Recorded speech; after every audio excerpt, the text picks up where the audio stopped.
Chapter 1, Act 1 Part 1, Collide. Heads up now, this story starts with DXD for the first act, for chapters or so, and will branch out into other stuff like Percy Jackson and gain a worldwide view. This story is of the Godless faction and everything starts in Kuo. Story start. The essence of every world, every spell, and every thought is power. Nothing else matters, because nothing else exists. Nicol Bolas. It was a sunny day in Kuo, the sky was clear, the birds were singing, and everyone seemed to be in a good mood. There was an atmosphere of anticipation as the residents of a certain club rushed around the old school building in a frenzy of activity. In the kitchen, the buxom Himejima Akino reigned. Her prowess as the Occult Research Club's greatest cook was undeniable, which put her in charge of preparing the soup to be served later. Her long ebony locks wrapped up neatly in a hairnet, she took a whiff of the heavenly scent wafting from the huge pot she was stirring. It could use some more pepper.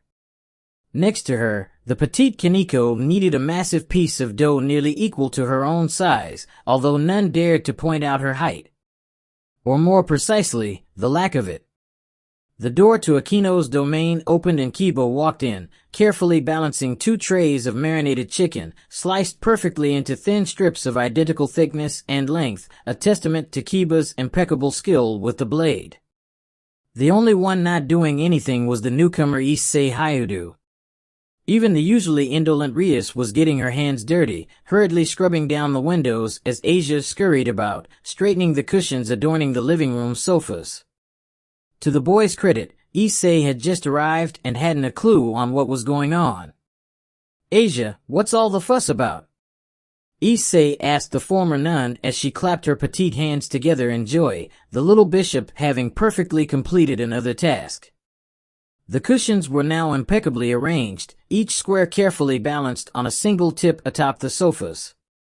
The clubroom was usually sufficiently neat and clean, and the brunette was stumped as to why they were all going the extra mile now. Rias was even polishing the windows and brushing down the furniture by hand. In the short time they had known each other, he'd never seen her lift a finger for house chores. After all, that was what they had familiars for. On that note, where were said familiars?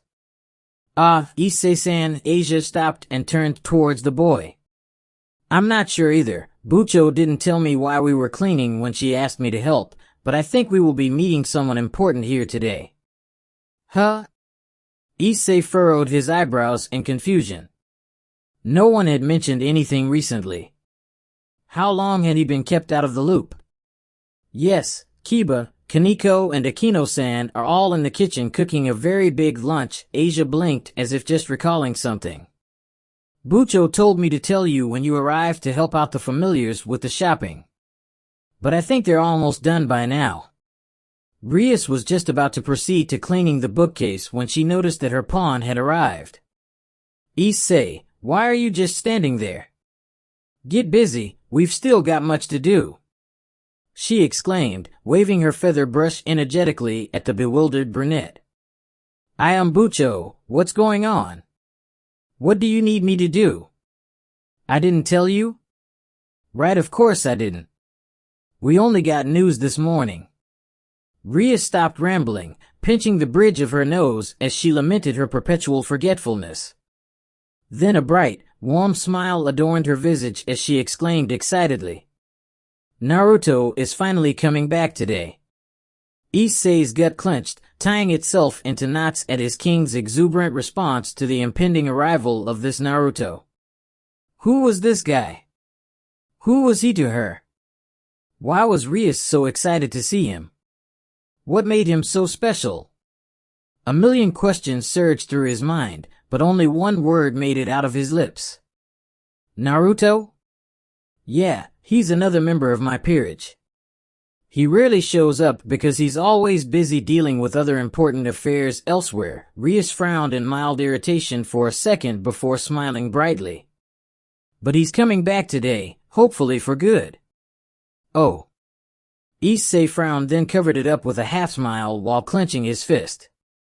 "Sounds like a jerk," he muttered under his breath.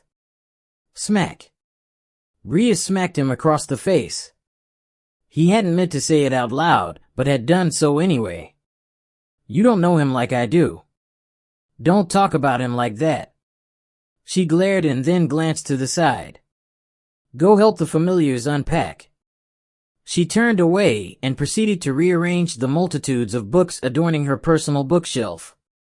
Issei stared at her stiff back as she mechanically went about her task, obviously truly angry at him.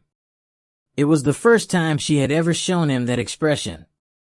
Sure, she had been disappointed when he left to save Asia without her permission, but that reaction had been nothing like this. Seriously, just what did this Naruto guy mean to her? An hour later. The sun was setting and the peerage had gathered outside the school gate in anticipation of their missing member's long-awaited return. Rias and Akino were front and center, both jostling to be the first to welcome Naruto back. Wisely avoiding the brewing catfight, Kiba and Kaneko stood to the left, with Asia and Issei bringing up the rear. Ever since he had been struck, Issei couldn't get his mind off of the blow. And the person whom his king had defended so earnestly. Pissed, Kiba Issei nudged the gently smiling blonde with his elbow. What kind of guy is he? Naruto? Kiba tilted his head innocently, blonde locks swaying. Yeah, him. What kind of person is he? That's a tough question. I've only met him once, and it was years ago. And our first meeting didn't go so well either. Oh? Issei's interest was piqued. Rare was it that Kiba made a bad first impression on someone. His flawless looks and graceful, gentle manner had charmed all far and wide. The multitudes of rabid fangirls in the academy could testify to that. Kiba rubbed his chin thoughtfully, mild regret tinging his bluish-gray orbs. I was a complicated kid with a chip on my shoulder back then, and I lashed out at him in frustration when we first met. He smacked me around the entire Grimmery estate, and I was unable to sit properly for a whole week. Sounds like a jerk to me. Issei muttered sourly. Shaking his head fondly, Kiba defended his fellow peerage member. It was my fault, really. I attacked him first. He's an odd guy if I were to describe him. He's sorta like a mixture of a fox and a tiger. He always had a cheeky smile on, and he could sometimes be a bit condescending and annoying. He really hated being interrupted whenever he was eating ramen. He rarely started fights, but always finished them. Especially if you stole from his precious stash of instant ramen. Here, Kiba shuddered. Akino had been chased up and down the Grimmery household when the blonde had discovered that she had pilfered his most precious treasure, cackling evilly as she led him on a wild goose chase. Despite ending up quite bruised from his righteous fury, she had thoroughly enjoyed teasing him, barely concealing her moans of pleasure as he tackled her into submission and proceeded to punish her. Was it really punishment if the one being punished enjoyed it more than you did? Kiba hadn't known who he feared more than the furious blonde or his insane queen. Shaking his head at the fond memory, Kiba turned back to Issei. I really didn't like him back then, or many things for that matter. But he proved himself to be trustworthy and loyal in time. I see. Issei nodded in understanding. He would reserve judgment. For now. Rias and Akino knew him better, and they both are very fond of him, so he can't be that bad. Kiba concluded. The knot in Issei's chest tightened. Is that him? Kaneko pointed at a silhouette ahead approaching the school gates. She needed no reply as Rias slammed open the gates, sprinting forth before tackling him in a hug, followed closely by her queen, who couldn't believe she had been outran by her king. Sporting an untamed, wild mane of blonde hair with two bangs stretching to his broad shoulders, Naruto grinned, sky-blue orbs glimmering with amusement as he wrapped his ecstatic king in a tight, welcoming embrace. You were gone for so long this time. Rias muttered, her voice muffled as she buried her face in his chest, arms wrapped tightly around Naruto. The sun overhead made it hard to discern any specific features beyond his angular face and chiseled cheekbones, apart from the black jacket, white muscle shirt, and black slacks the blonde sported.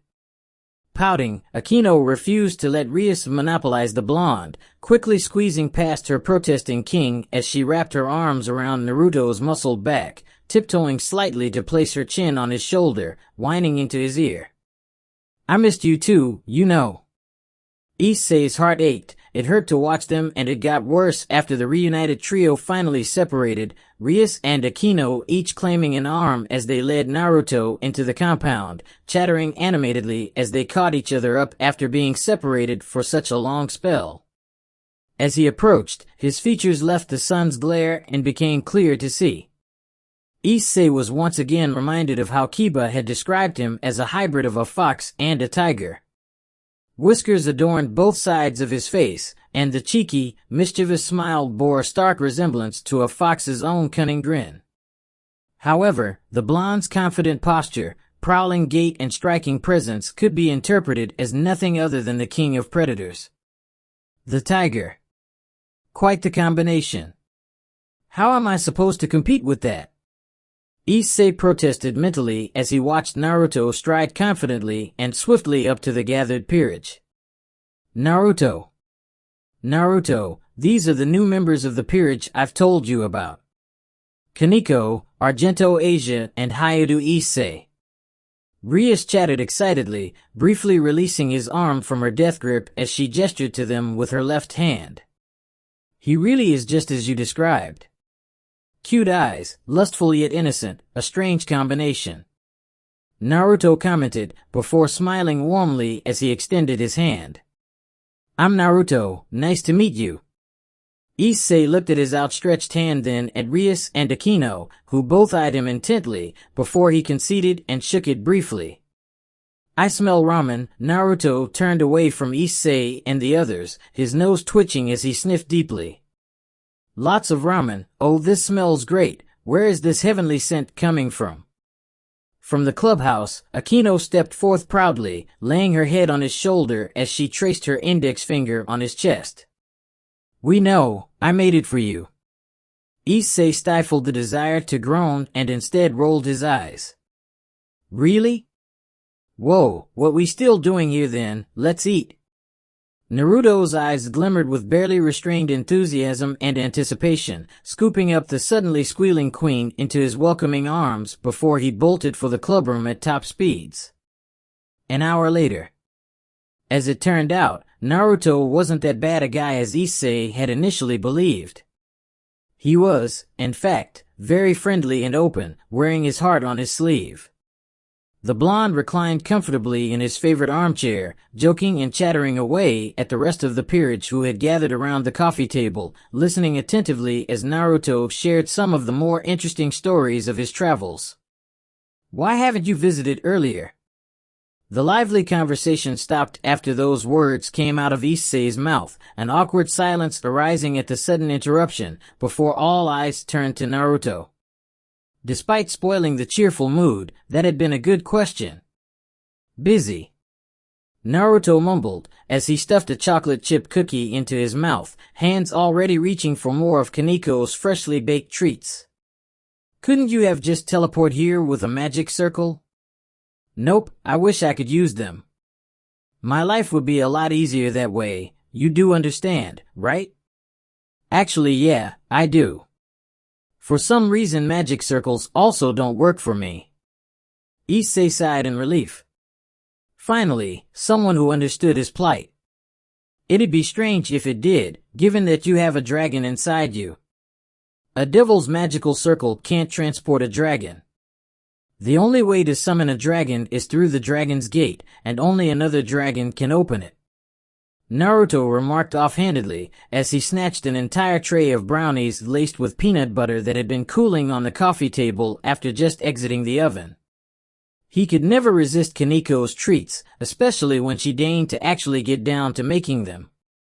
The ultimate connoisseur of sweet treats had learned from only the best of the huge variety of treats she had consumed, and he couldn't get enough whenever she made some herself. Inhaling nearly half of the entire tray in seconds, he smiled and patted his stomach before passing the tray of treats back to its maker, who devoured the rest, resulting in a pouting Rias as she received nothing but crumbs on the now empty tray. Burping in satisfaction, Naruto stood up and stretched, working out the kinks in his back. This was great. I'm really stuffed. How about we take an hour to digest, then you rookies show me your moves?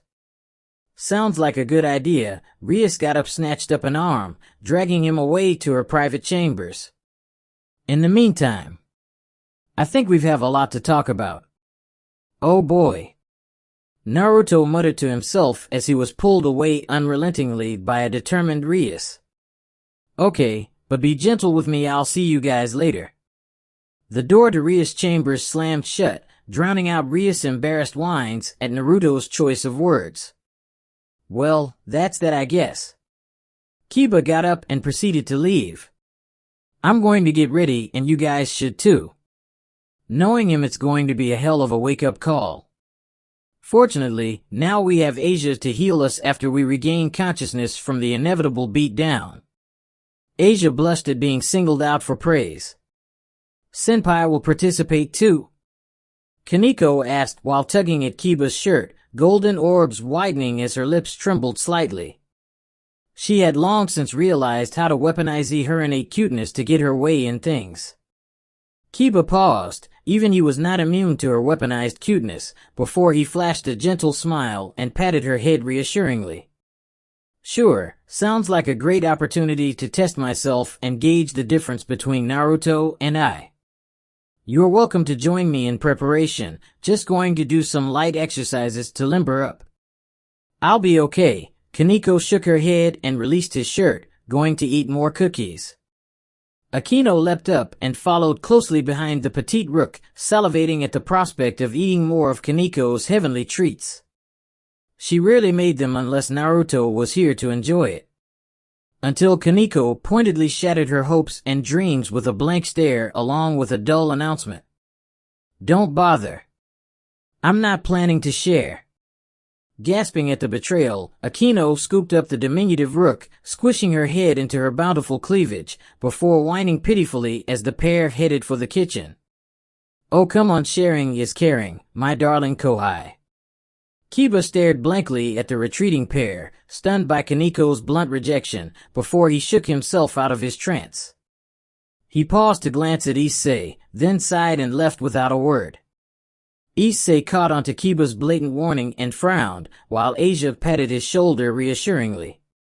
I'm sure you will be fine, Issei-san. Naruto-san can't be so bad, he seems like a nice person. Fufufu, I wouldn't count on that. Akino gave them one of her not-so-nice girl smiles as she returned from her successful venture, having pestered Kaneko till she gave in and surrendered one of her precious brownies, which was currently cradled possessively in her bosom. Raising a hand to her cheek, Akino sighed in masochistic pleasure. He's always been brutal when it came to training. I've missed sparring with him. He could both take and dish out lots of punishment. He was always bad at pulling his punches. Even with you and Bucho? Issei asked, his previous anger for the whiskered blonde making a rapid comeback. Yes, even us.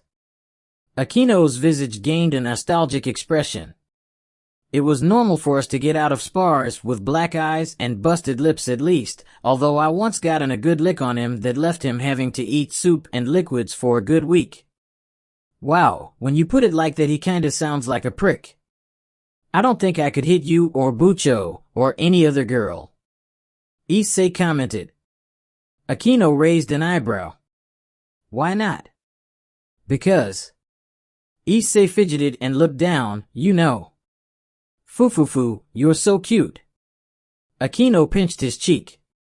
It's cute that you wouldn't, but it's also a bit insulting. Him always taking us seriously is one of the things I like about him. He sees us not as weak damsels, but as strong women with potential for further growth. He isn't a bad guy, so don't say that about him, especially behind his back. A hint of disapproval colored her tone. Sorry. Don't worry about it, he probably wouldn't care anyway. It's just rude to talk behind someone's back, especially since he's one of us. Akino began to collect the empty dishes abandoned at the dining table, stacking up the bowls and cutlery. Even if he doesn't know you well enough yet, now that you are officially part of our little family, I'm sure that if it came down to it, he'd die for you without hesitation. Appropriately chastised, Issei nodded at Akino and turned around. I'm going to go get ready. Asia stayed behind to help Akino with the dishes. Making his way out of the old school building, Issei plopped down on the grass with a sigh, pillowing his hands under his head as he looked up at the sky contemplatively, trying to organize his muddled thoughts. Naruto appeared to be someone unreliable that was never around when needed, yet his compatriots swore by his loyalty and trustworthiness.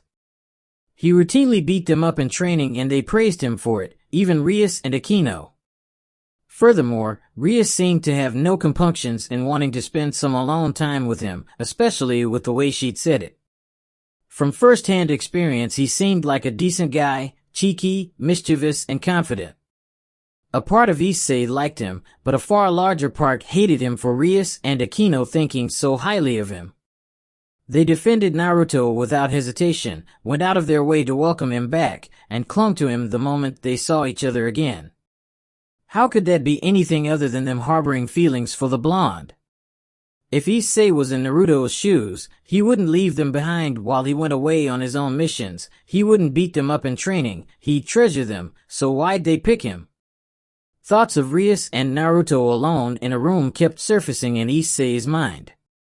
He'd try to bury those thoughts, but his overactive imagination kept conjuring up vivid, torturous scenes that made his stomach clench as he closed his eyes, shaking his head to get rid of those traitorous thoughts. A hand was placed on Issei's shoulder. He was shaken from his stupor and blinked owlishly as he stared at the curtain of blonde hair hanging over his face, bringing with it the scent of freshly plucked lilies. It was Asia, the petite nun on her knees beside him, peering at him adorably with her large, innocent, viridian orbs. Stunned that Asia, of all people, had managed to sneak up on him, he sat up and looked behind him. Naruto stood a couple of yards to his right with his arms crossed, a foxy grin decorating his visage, flanked by Kaneko and Kiba. Akino brought up the rear. Rias was presumably still in her private quarters. All eyes were on Issei. Huh?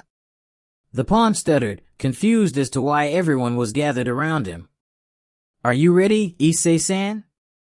Asia asked while leaning closer to him, the delicate smell of lilies once again pervading his nostrils. Issei blushed, red tinging his cheeks as he strained not to react from the former nun's proximity. Down, boy. Down. Naruto snickered in the background at his predicament. As Issei wallowed in the midst of his self-imposed mental torture, a full hour had already passed, and he missed both the march of time and the peerage gathering behind him. Yeah, I'm ready. Issei got up and patted down his pants, brushing off the grass clinging to the fabric of his uniform. Flexing his neck, Issei cracked his knuckles, ready to see how he measured up against his erstwhile nemesis. Beckoning teasingly at Naruto, he taunted. Bring it on. Naruto's leveled a deadpan look at him, not rising to the bait. Turning around to face Kaneko, he clarified. The intent of this exercise is for you rookies to show me what you're capable of. As your senpai, I will be the one evaluating you, although Akino will be watching. Kiba, as the senior one here, you will have to show them how it's done. When you're ready, then come at me. Naruto casually slipped off his black jacket, folding it neatly before passing it to Akino, who smiled warmly at Naruto before donning the jacket herself, luxuriating in Naruto's unique warmth and scent. Rias would have been proud of her if she hadn't been pouting impotently at having missed out on an opportunity herself. Akino, 2978. Rias, 48.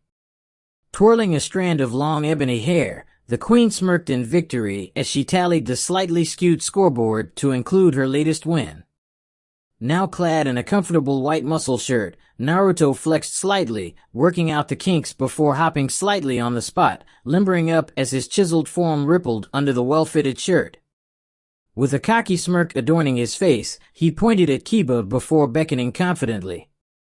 Needing no further prompting, Kiba leapt straight at Naruto, a red scimitar materializing mid-leap in his right hand, his night-given speed eating up the distance between the opponents in a blink of an eye. Despite Kiba's rapid approach, Naruto remained stationary, calmly bouncing lightly on the balls of his feet, patiently waiting.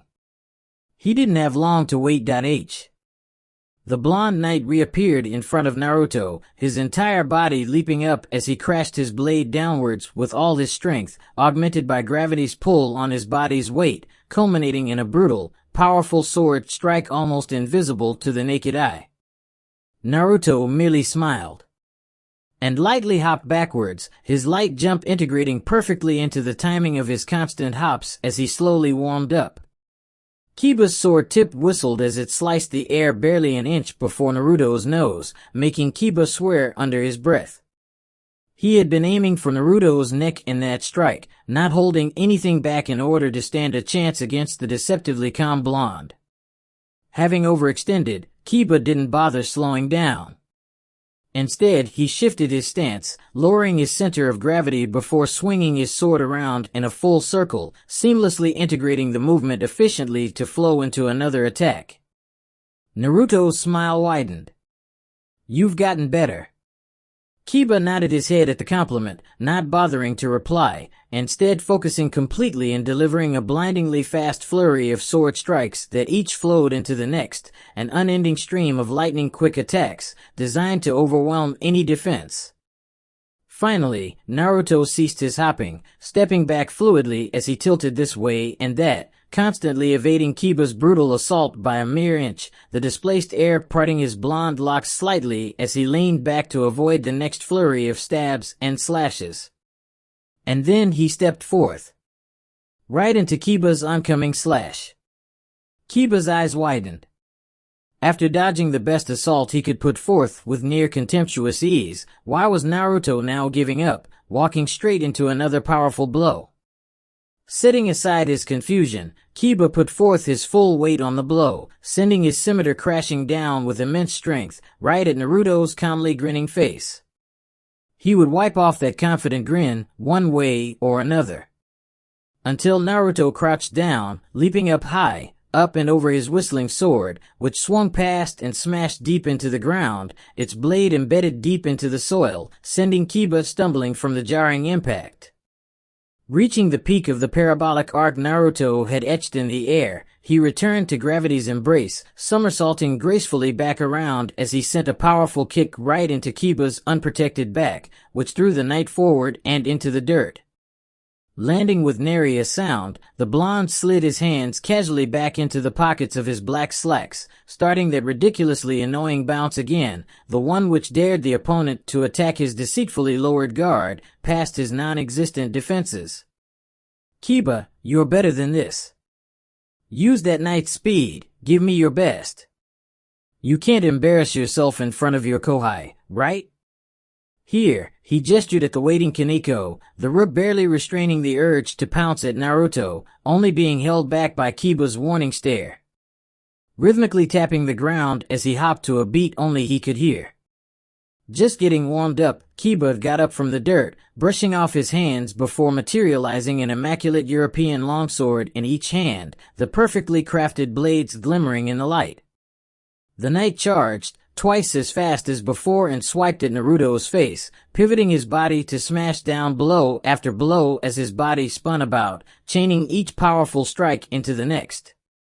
Finally deigning to remove his hands from the pockets of his black slacks, Naruto grinned a toothy grin, a single kunai appearing in his right hand as he parried Kiba's mighty blows, sparks cascading off the crossed blades as Kiba smashed down strike after strike unrelentingly. Summoning up all his strength, Kiba utilized both his sword's longer reach and his entire body weight. He brought both swords crashing down on Naruto's single kunai, aiming to send the cocky blonde to his knees from the sheer force of the blow. Impressive. Naruto praised, before he tossed his tiny blade in the air, snatching it back up in the reverse grip, darting forwards in a blindingly quick dash, sliding down on his knees past Kiba's stunned block, before parrying Kiba's crossed swords with the flat of his kunai's blade, the smooth edge not creating any sparks as the blades clashed, allowing him to get into Kiba's guard, where he delivered a single, devastating punch straight into the knight's chest. Instantly, Kiba was thrown back, blood spewing from his lips as all the air in his lungs left with a pained whoosh. Right into Kaneko, who caught the swordsman and supported him with her petite, yet strong figure. Stowing away his kunai, Naruto smiled warmly. "You've really trained hard, Kiba. You've gotten a lot better in these few years that I was gone." Before his confident smirk returned, "But still not enough to beat me. Why don't you work with your kuhais? Together, you might actually stand a chance."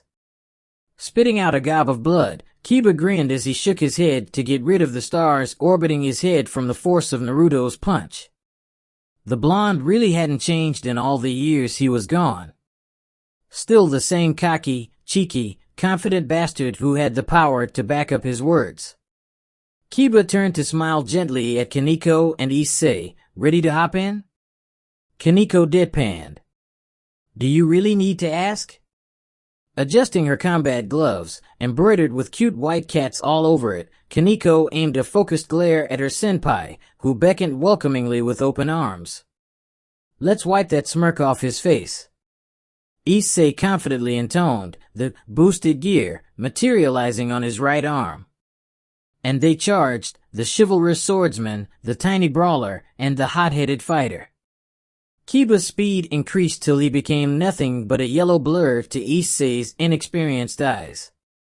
Kaneko charged as well, delivering a blur of punches and kicks in conjunction with Kiba's attacks, the two flowing seamlessly together in an awe-inspiring display of sheer teamwork, trust, and confidence, enabling them to play off each other's attacks flawlessly. Where Kaneko punched, leveling the ground as Naruto barely dodged the mighty blow, Kiba capitalized, sending a flurry of sword strikes that Naruto parried with his kunai. Whenever Kiba circled around and struck, Kaneko made sure to attack from the front, driving Naruto towards Kiba's blades, with seemingly no way of escape, boxing the grinning blonde in between, literally, the rock and a hard place. Yet, the foxy smirk never left his face as Naruto seemed to defy the laws of physics, squirming in and out of their combined assaults, using the tiniest of spaces to wriggle out of range of their attacks, neither of them managing to land a single scratch on the immaculately dressed blonde. That's the spirit. He cheered them on. The gap in skill between them and Issei was evident. For all his talk, Issei could hardly keep up with their movements. To him it was all a mess. Kiba had become a white and yellow whirlwind around Naruto and Kaneko, the former that somehow was still capable of evading and blocking them both. Issei looked for an opportunity to tag in, but, looking at the swirling typhoon that was combat between Kiba, Kaneko, and Naruto, he hadn't the slightest clue on what to do. What could he do? Kiba and Kaneko couldn't touch him, and the pesky blonde wasn't even sweating. Nothing intelligent came to mind, so he did the next best thing, something stupid, which was to charge straight into the fight, yelling a battle cry. Kiba slowed down to not collide with Issei, throwing off his balance with a sudden deceleration, before hastily attempting another lunge at Naruto. Too slow. Naruto grabbed Kiba's wrist mid-thrust and pulled him into the path of Kaneko's incoming punch. It was too late for the girl to pull back. The rook's powerful blow sent Kiba collapsing to his knees, his swords falling out of his grip as a torrent of blood erupted from his mouth. Kiba fainted.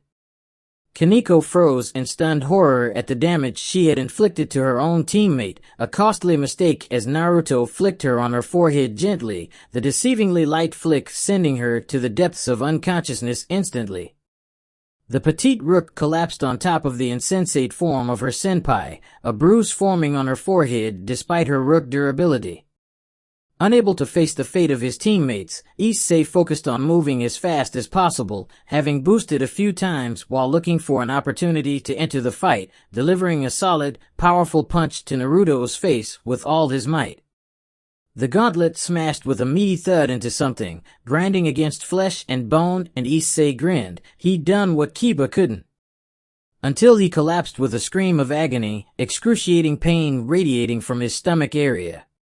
Curling into a fetal position on the soft grass, Issei wailed in pain, moaning as he extracted his fist from his gut. Wait. What? Blinking away the tears that obscured his vision, he looked down. From her seat a safe distance away, Akino winced in sympathy. As Issei single-handedly caused the destruction of his entire team, she first saw Naruto's grin vanish, a look of irritation crossing his face before he steeled his expression as Issei's fist, clad in the boosted gear, careened at breakneck speeds for the blonde's face. In a blur of movement almost beyond even her ability to see, Naruto moved, and sidestepped Issei's wild, desperate punch, the pawn's last attempt to extract victory from the jaws of defeat, both hands coming up as they grasped the boosted gear, in an iron grip, adjusting the fist strike's direction down and into Issei's own gut. Essentially, the blonde had in a blink of an eye turned Issei's boosted strength against himself in a blur of movement that confounded expectations. So Issei had knocked his own lights out. Something you would never live down even years later. Talk about falling on your own sword indeed. Asia would be quite busy for the next 30 minutes reviving the fallen trio.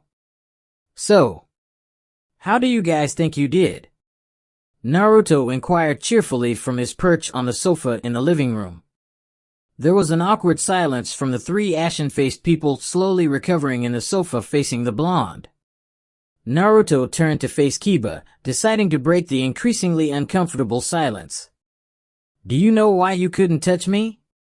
Kiba took a deep breath before sighing. Because you are even faster? Naruto's smile diminished, becoming serious as he lectured the knight. Yes, but actually no. Despite my advantage in speed, your main issue is that you're way too predictable. For all your vaunted speed, it's worthless if your opponent could anticipate and guide you.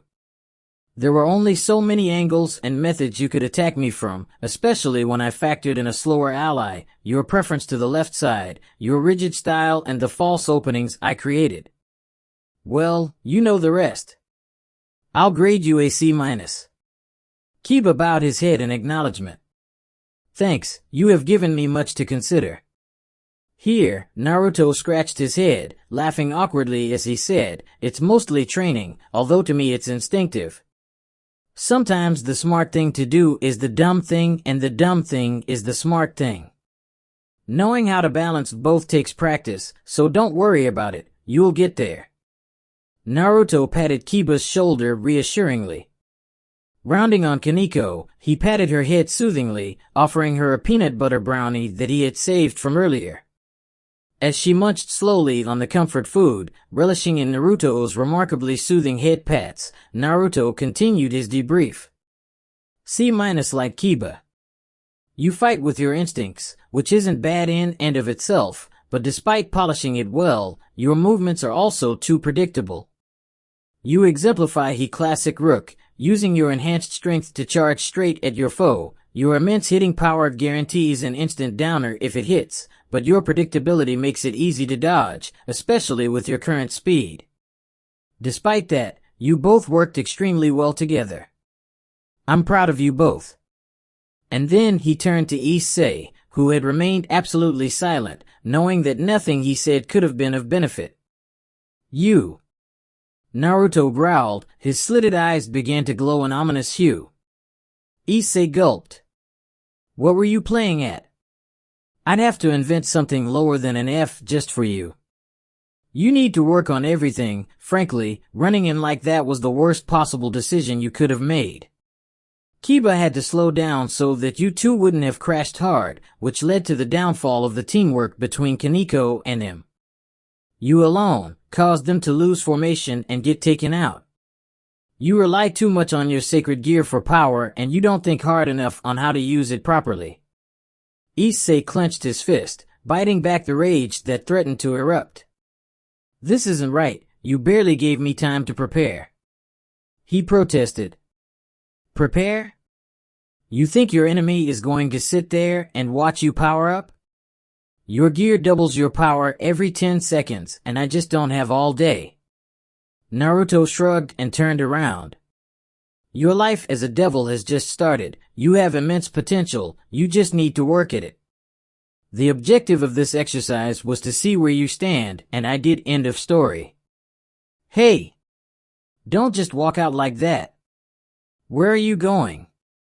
Naruto stopped and glanced back over his shoulder, his blue eyes blazing in a cold fury, and Issei's body stiffened instinctively, a cold shiver running down his spine. The boosted gear materialized upon his instinctive recoiling in fear of a superior enemy. Listen, buddy. I don't feel like arguing with you right now, so don't push your luck. You have nothing to prove anyway, you are what you are, there is no shame in being weak. If you don't like it, then train and get stronger, it's really that simple. The pressure crushing down on Issei eased and Naruto calmly exited the building, vaulting easily over the academy's walls before disappearing from view. Issei's gauntlet disappeared and he clenched his fists in impotent fury. Naruto was wrong, he did have something to prove, this was his chance to show Rias that he was strong. Rias. Issei looked around for his beloved king, but she remained elusive. Why was she still cooped up in her private chambers? The room was now empty apart from him and Akino, who had remained silent throughout the debrief, Kaneko and Kiba having left after Naruto did. Something isn't right. Akino said to herself, bringing Issei's attention to her. I should talk with him. Issei reached to her, but it was too late. The queen followed Naruto, wings unfurling as she glided gracefully out of the room in pursuit of the blonde. He frowned and turned back to the now empty clubroom. Today really wasn't his day. On his way back home, he glanced up at the window of the second floor, only to see Rias looking down blankly. She looked sad, her eyes were puffy and her hair a bit messy. As if she had been in an argument. What had happened between Naruto and her? Later. With Naruto. It was now dark and cold, the sun having long set after the fiasco just now, the dim street lights illuminating Naruto's path as he strolled throughout Kuo. He'd been roaming around since he left the school without any particular destination in mind, simply retracing the routes engraved in his memory. Following the wind like he'd done for most of his life. Kuo was a strange city, for the peace and overall tranquility of the city was nothing but a facade. The feeling it gave off wasn't a foreign one, Naruto had felt it before in other cities in different ways, the feeling of fate's machinations. Something was about to happen, something big, if not now or tomorrow then soon enough. Whatever happens here will somehow relate to Rias and that kid, Issei Hayadu. He sighed and scratched the back of his head. Old habits die hard. There was a small park up ahead, poor lighting, two teenagers smoking pot on a wooden bench, a woman in a skimpy outfit nonchalantly posing under a lamppost, and a homeless man sleeping on a bench under a tree. Seems like a good place to clear my head. Taking a seat on one of the benches, the farthest from everyone else, he leaned back and stared at the night sky. The sky sure is pretty tonight. He closed his eyes and sank into his seat. That Rias, what the hell is she thinking? With her wedding closing in by the second, she's still playing high school dollhouse with those kids. A cold breeze went by. No, that doesn't feel right. She does know. She's just given up on fighting it and wants to enjoy the little time she has left as an almost normal girl. That's why she picked Japan of all places. She loves it here. Damn, Suji all but turned her into a weeb. He opened his eyes to see that the two teens were leaving with the woman. Rias, you'll be the death of me one day. 4 years back. It was a warm night in a small town in Pennsylvania, the northeastern state in the U.S. A full moon illuminated the night sky, bathing the town in its benevolent light, without a cloud in the sky to obscure its pure white light. A young boy quietly walked down the sidewalk alongside the main road of the town, with the moon hanging over his back, illuminating his golden blonde hair. The boy was most peculiar. He wore a small and innocent smile and walked barefooted down the streets, his eyes closed. He wore a black shirt and slacks, sporting a backpack made of the same unassuming color and unreflective material. His name was Naruto Uzumaki. It was unusual for children his age to be out and about in the streets, especially at the late hour, but he was no ordinary kid and he harbored no fear of the dark. He strolled down the sidewalk with the confidence of a king, fearless and relaxed, head raised high without any shame. He went with the wind, free like a bird, and the wind had never sent him astray. Not that he had somewhere specific to be, but with nowhere to go back to, the only path remaining was forward, to wherever the wind blew. The town was quiet, with only a few houses still having their lights on. Besides Naruto, the only others on the street were shady-looking people lurking around the alleys. The wind guided Naruto through the urban maze and into a warehouse. The inside of the warehouse was covered in a layer of pitch-black darkness. The metal door was wide open, hanging precariously on a rusted hinge, and there were no guards on the prowl. Stepping past the threshold, Naruto pierced past the veil of obscuring darkness, revealing steel wires coiled up in large and heavy-looking stacks on the side, emanating the slight scent of iron. Until Naruto noticed his bare feet get sticky and wet, coated in some semi-liquid substance. He looked down. So that was where the stench of iron was emanating from. Blood. Lots of it. It wasn't fresh as it had already coagulated, something that would take roughly half an hour. An odd thing for a 14-year-old child to know, but he knew nonetheless. There was a lot of blood, spread around in 3 large pools a distance from each other. But coagulated blood was all there was, no bone or flesh. Until he looked up. In between the metal beams holding up the ceiling of corrugated steel, 3 corpses hung, suspended on twisted metallic wires, with their chest cavities ripped wide open. Their bodies positioned directly above the 3 pools of blood. Naruto whistled and raised an eyebrow. The boys in blue will have fun explaining away this one.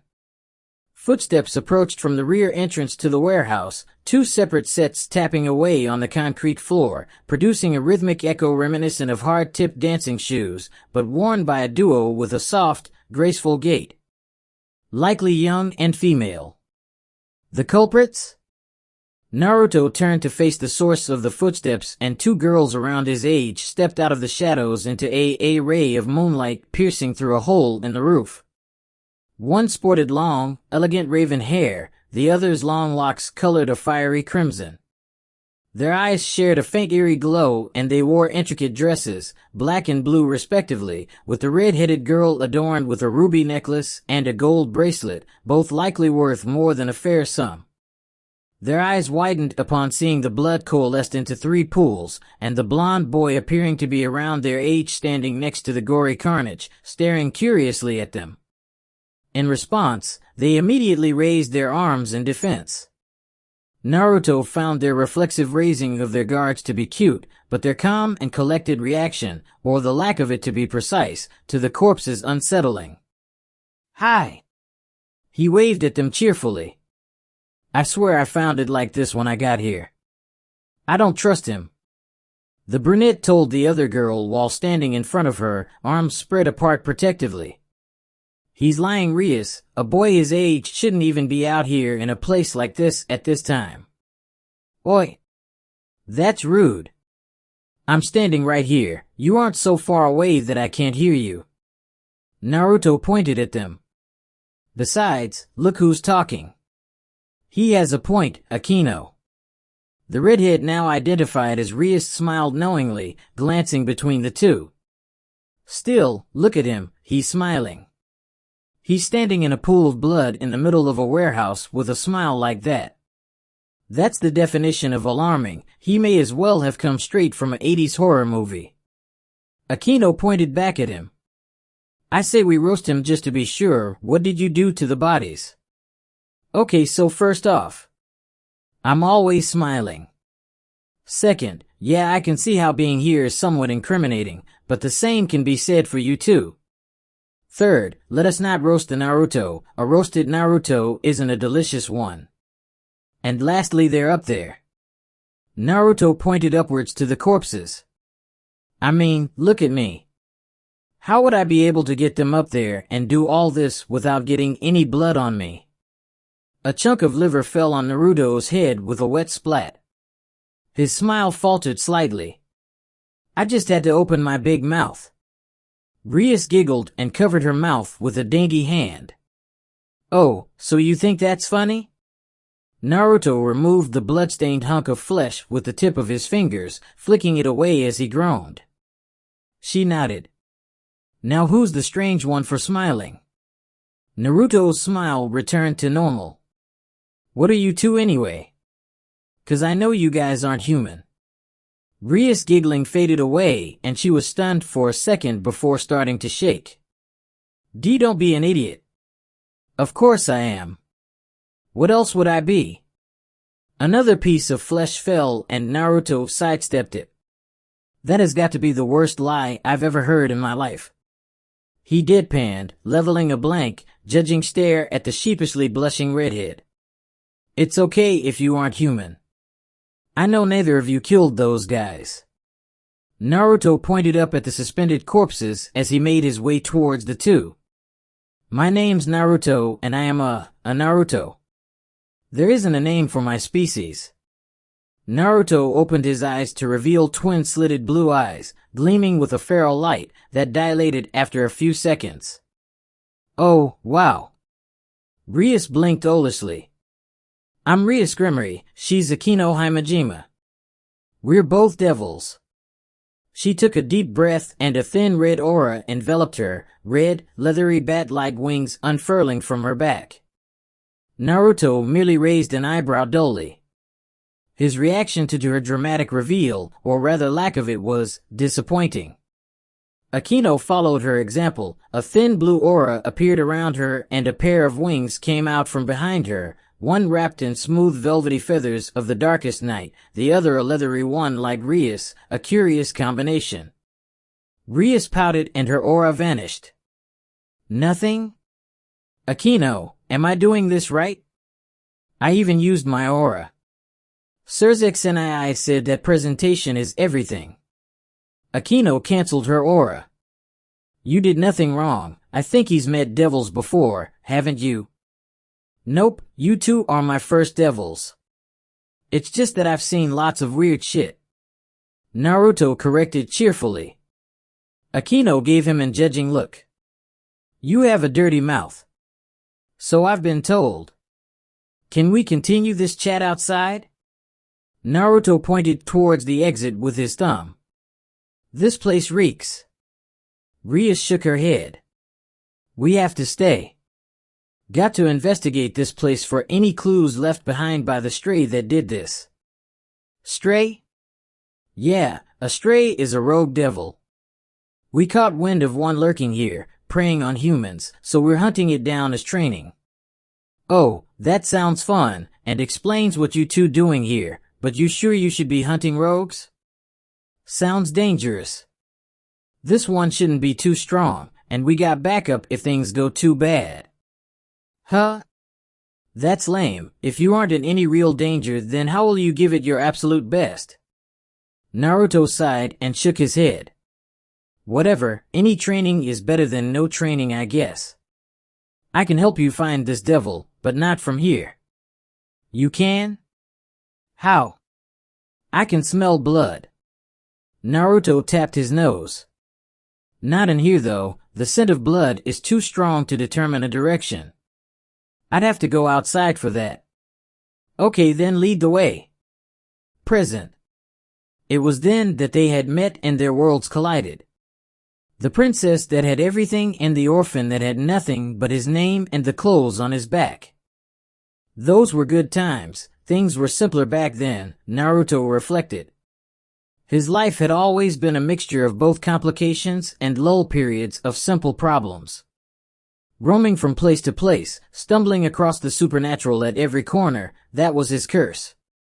Back then it was all fun and games, so I never realized that trouble followed my footsteps wherever I went, like a dog hounding at my heels. Or maybe trouble was always there, and I'm just drawn to it. That could be it too. The same trait that had brought them together on the night where the wind smelled of blood and roses would be the trait to bring them apart. Rias wanted a peaceful human life, and she got it, something nigh impossible with a supernatural magnet around. Things would have been just fine if everyday school was the extent of her problems, but her engagement remained looming over her head like the proverbial sword of Damocles. She wouldn't get out of the situation on her own, too weak and too dependent on others to do it for her, hoping for a last-minute savior to lead her on the path to salvation. And so it was now up to him to make his decision, after 44 minutes of second time. 1. To stay and help her prepare for the inevitable conclusion. The final clause of the contract, where at the very last minute, should the two fiancés still not see eye to eye, to resolve it all in a final, unofficial rating game. Or to leave it to fate, and do things his way, seizing the opportunity in the U.S. of the missing Olympian Master Bolt, but in the process letting her fend for herself and possibly lose. Naruto felt that he couldn't just bail her out, it'd be besides the point. The whole reason she couldn't get herself out of it like Sona was that she was too passive to take an initiative and train or do something. But was the lesson worth it? Was breaking her heart worth it? It had to be. Surzex won't even dare to interfere directly, that fucking pussy. He hides behind his role as a Mao, making excuses that he can't be biased, but fuck that. As if Seraphald even knew the meaning of the word when it came to her sister. Damn Siscons. Besides, what could they even do to the strongest super devil in existence even if he did show favoritism? Banish him? How would they do that? Who would they send to do that? The only other devil that could even stand up to him was Ajuka, and they're as thick as thieves. It was common knowledge that wherever Surzex went, Ajuka followed. Losing both at once over some ruffled feathers, literally, would be too much to bear. He straightened his back, shook his head and spat on the floor, a contemptuous sneer appearing briefly on his visage. He just doesn't want to stain his image. Lucifer the Prideful, a fitting title. They should add the coward to it as well, or maybe Graphia is the one holding him back. Millikas, their son would become the Grimmery heir in the case of Rias marrying into the Phoenix clan. A familiar scent wafted into his nose, the scent of ozone. Era, so here you are, a woman with a soft yet sultry voice spoke from behind and then sat beside him. You are a hard one to find, Naruto. It can't be that hard since you're here now, Akino. Mao, you're still the same bully, you haven't changed at all. Just let me have the win and be happy. Akino nudged him in the side with her elbow. I was worried about you, you were acting really strange back there with the others. I'm fine, you can go back now. Come on, the fact that you're dismissing me instantly tells me that you aren't fine. I've known you long enough to know that you let Kiba, Issei, and Kaneko off the hook far too easy. I had beds in the Citri hospital on standby for those three, but their injuries were all easily fixable by Asia alone. A single golden blonde eyebrow arched and azure eyes turned to face the stubborn, annoyingly perceptive woman. I really don't feel like arguing tonight, Akino. Just leave me alone and go back to Rias. She needs you right now. Akino blinked, her expression softened. Why? Just what happened between you two? Did you two fight? Are you going to leave again? That'd break her heart. She and I, we both missed you so much. I know. Naruto's smile became somewhat melancholic. But you just came back, why do you have to leave again? Because that's how things have to be. What kind of answer is that? The truth. I've never lied to you too. And I won't be starting now. Akino struggled to suppress the red crawling up her cheeks and the nape of her neck before she frowned and sat beside him, curling into his warmth. "When are you leaving?" "Surzex gave me a week to wrap things up and say my goodbyes before I leave the peerage and be made into a rogue." What? Tears built up in Akino's eyes, her shoulders quivered, and her hands clenched. "Why?" she cried out, holding Naruto even tighter, as if she could prevent his leaving if she held on long and tight enough. "Because I have things to do that are very much illegal and I can't do them as a part of the peerage." Naruto sighed and separated from her. "Ria's marriage to Riser is just around the corner, and what are you two doing? Playing at being normal humans in high school? Nobody is doing anything constructive to resolve the situation. You're all sweeping the problem under the carpet, pretending it won't happen when it will. At best it'll come to a rating game, then what? Do you feel ready for that with two rookies that barely know how to fly?" Akino flinched with every angry, yet factual accusation in his spiel. "And no, but if that's the case then you can help us get ready. We can train together. You don't have to leave. You can help us prepare." The violet-eyed beauty stammered, struggling to hold back the tears obscuring her vision. "Only now do you want to start preparing?" Naruto didn't relent, staring down coldly at the tears that slipped down her porcelain cheeks. Akino flinched again. He sighed. He couldn't do this anymore. Gently leaning forward, he rested his forehead against the smooth skin of hers, a single, long finger coming up to brush away the silvery liquid flowing down Akino's face, the intimate gesture causing her cheeks to bloom with sudden heat. "Don't cry," he murmured. "You both know I hate watching the people I treasure the most cry." The dam broke. Wailing, Akino leapt straight into his lap, ignorant of the stares that passers-by leveled at the ensuing scene. The ebony-haired beauty buried her face into his chest, her tears soaking his white shirt as Naruto wrapped his arms around her thin waist, bringing the sobbing woman closer, resting his chin atop her head, murmuring soothingly at the girl attached to him like a limpet to a rock. "You've always been such a crybaby, even more than the princess." Sniffling, Akino choked out a muffled laugh from her spot in his lap. "But you both know that the time for that for planning has long passed. Now's the time for action." Naruto shook his shaggy mane of blonde hair, and sad smile appearing on his lips. "You two really do think alike, don't you? We both know that Rias needs to take control of her own destiny firmly in her hands and stop depending on others to save her." Akino raised her head, violet eyes shimmering vulnerably with unshed tears. "Boo dash. Oi. Dickface." A teenage voice yelled from afar, making the entwined duo turn to face the voice. And just as the emotionally charged moment would reach its climax, a perverted teen came barreling in with a raging bond gauntlet, eyes alight with righteous fury. "Great, it's him," Naruto sighed and got up, gently unwinding Akino's tight grip around him, placing the stunned beauty back in her spot on the bench. The pawn darted towards them with impressive speed, crossing the distance in 2 seconds as he launched a devastating punch at the blonde's face. Despite his improved speed and power, it paled in comparison to Kiba's own. To Naruto, so the brunette might as well have been running in slow motion.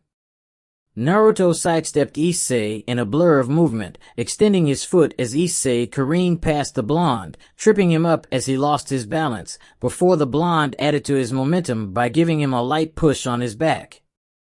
Issei tumbled forwards, thrown straight into a solid birch tree, nearly knocking his lights out. "Kid, you're 100 years too early to even think about challenging me. Besides, what on earth is wrong with you? Running around in the middle of the night with that thing out?" Issei looked at the still shocked, speechless form of Akino, whose tear tracks were still obvious, and got up, wincing at the stinging pain rippling down his back. His anger increasing tenfold from misreading the situation, believing that Naruto, "I'm here to kick your ass." There was an awkward silence at the pawn's declaration. Naruto deadpanned, leaning casually against a nearby tree as he folded his arms. You want to try saying that again? Maybe you should try saying it with more conviction. I'll wait till you actually manage to believe what you're actually saying. Issei charged again and took another desperate swing. Why is it that you want to kick my ass? Naruto inquired casually, sidestepping as he tripped up the enraged pawn again. Or better yet, how do you even plan on doing that? Shut up. You know why. Issei roared, muffled by the dirt that now filled his mouth. Picking himself up from the ground, Issei threw another punch that Naruto dodged with ease. The jewel in his gauntlet shined. Boost! Oh boy, you still have lots to learn. You didn't even put up a barrier to keep the civilians away. He's your puppy Akino. You're cleaning up his mess. Akino groaned, having removed all traces of her emotional weeping earlier, but she knew he was right. Fighting like that out in the open with no barrier was a massive headache already forming. Why you, quit pushing her around. Finally losing his cool, Naruto caught Issei's gauntlet with his index finger and thumb, stopping all of Issei's momentum with a mere 2 fingers. And then he did what he always did. Finish the fight. In a flurry of movement, he drilled a punch into Issei's gut, the air in his lungs whooshing out from the force of the blow, before Naruto pivoted around and kicked the back of the pawn's knees, sending him kneeling helplessly in the dirt. A final flick to Issei's forehead sent him to the floor, his eyelids flickering drunkenly as he struggled to hold on to consciousness after a blow that could have overpowered even Kaniko's rook durability. You're beginning to test my patience. I guarantee you, that's not a smart idea. Just go home before you get yourself hurt. Staring at the barely conscious brunette, Naruto corrected himself. Hurt more, I mean. You arrogant son of a bitch. The pawn mumbled. Boost! Issei got up with difficulty, swaying drunkenly like a punch-drunk boxer, managing to regain his feet in a feat of pure will that actually grudgingly impressed Naruto. You made her cry, even after you took them from me, you son of a bitch. Issei yelled, throwing an uppercut so pathetic, Naruto doubted he could even see more than 2 feet in front of him, Issei's crossed, dilated eyes proving his point as he struggled to even see straight. Finally losing his patience, Naruto's smile faded away, the mirth and amusement vanishing from his face, leaving behind a cold, steely expression. One that could freeze an ocean in an instant. Issei's arm stopped an inch away from the target. His whole body froze in sudden paralysis. Naruto's sheer presence felt like a massive mountain crushing down on Issei's shoulders, freezing him instantly. He could barely breathe. Even Drake maintained a respectful silence at the sheer force Naruto's presence inflicted on his host. The blonde pushed the fist enclosed by the gauntlet away with his index finger and crouched down to the frozen Issei's eye level. I would have ripped you into pieces and fed you to Kurama if you weren't a part of my family. Naruto whispered in his ear, the threat no. A vow that left no doubt of the sincerity of his words. Having sufficiently quelled Issei's insubordination, Naruto gently pushed the frozen pawn back. Issei fell on his butt with a thump, the pressure and paralysis wearing off as Naruto reigned in his aura. This was amusing before, but now you're just embarrassing yourself.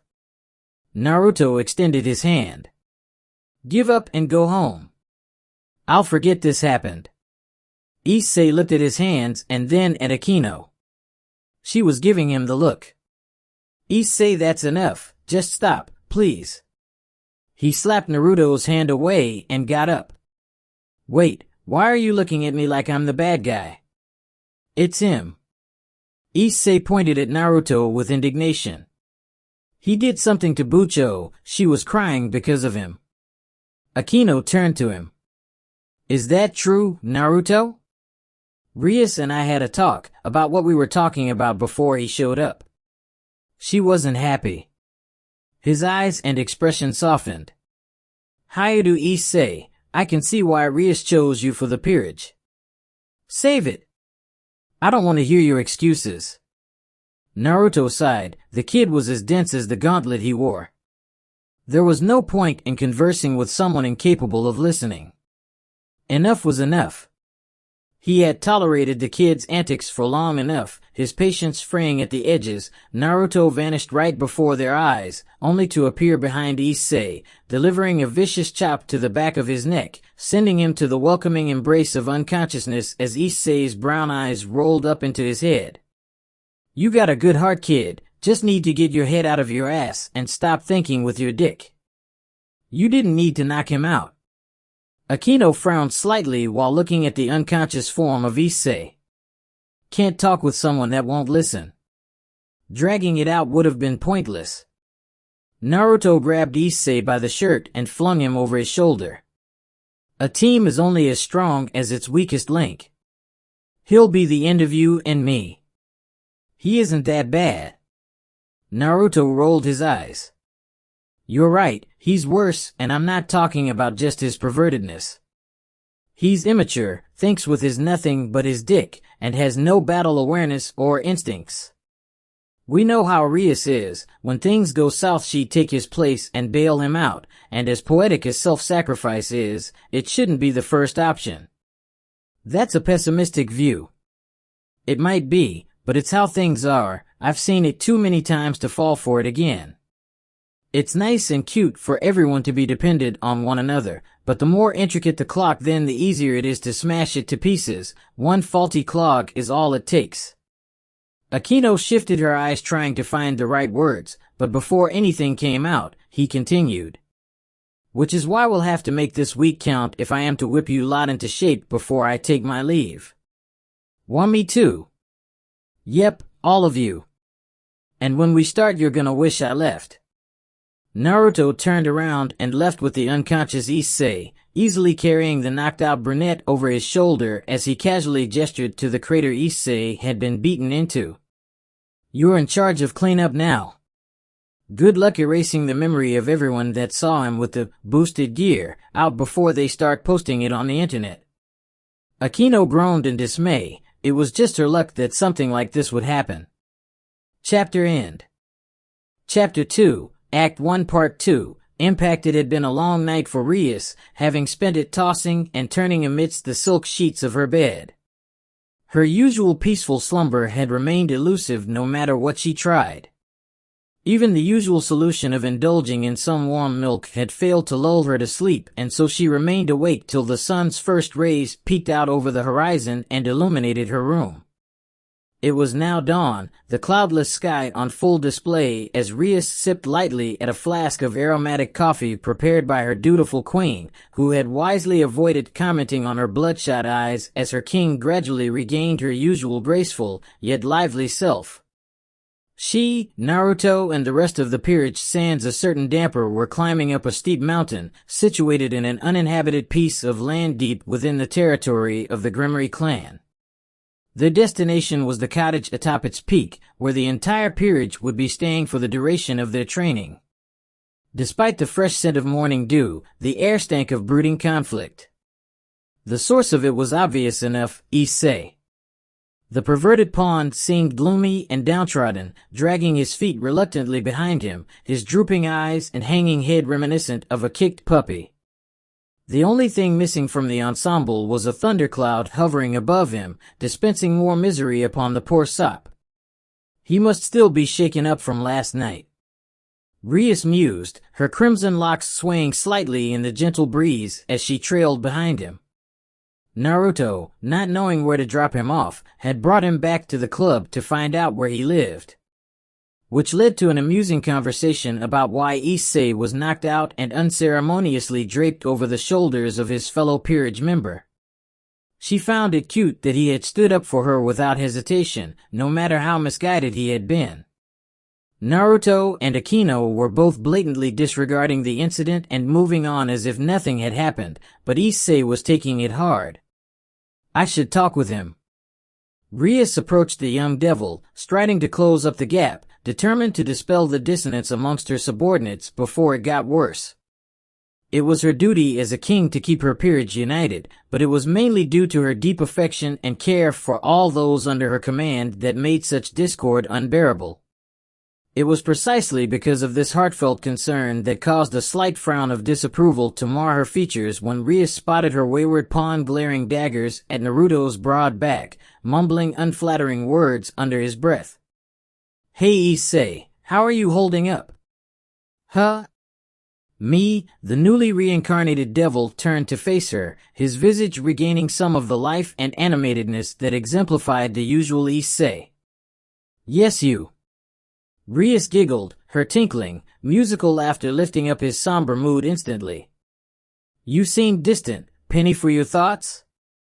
"Oh, nothing, really just thinking about Mom and Dad." Issei fumbled nervously, fingers unconsciously adjusting the straps of his backpack as his eyes darted about shiftily.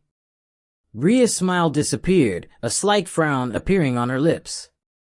"That's the first lie you've ever told me." "I am we."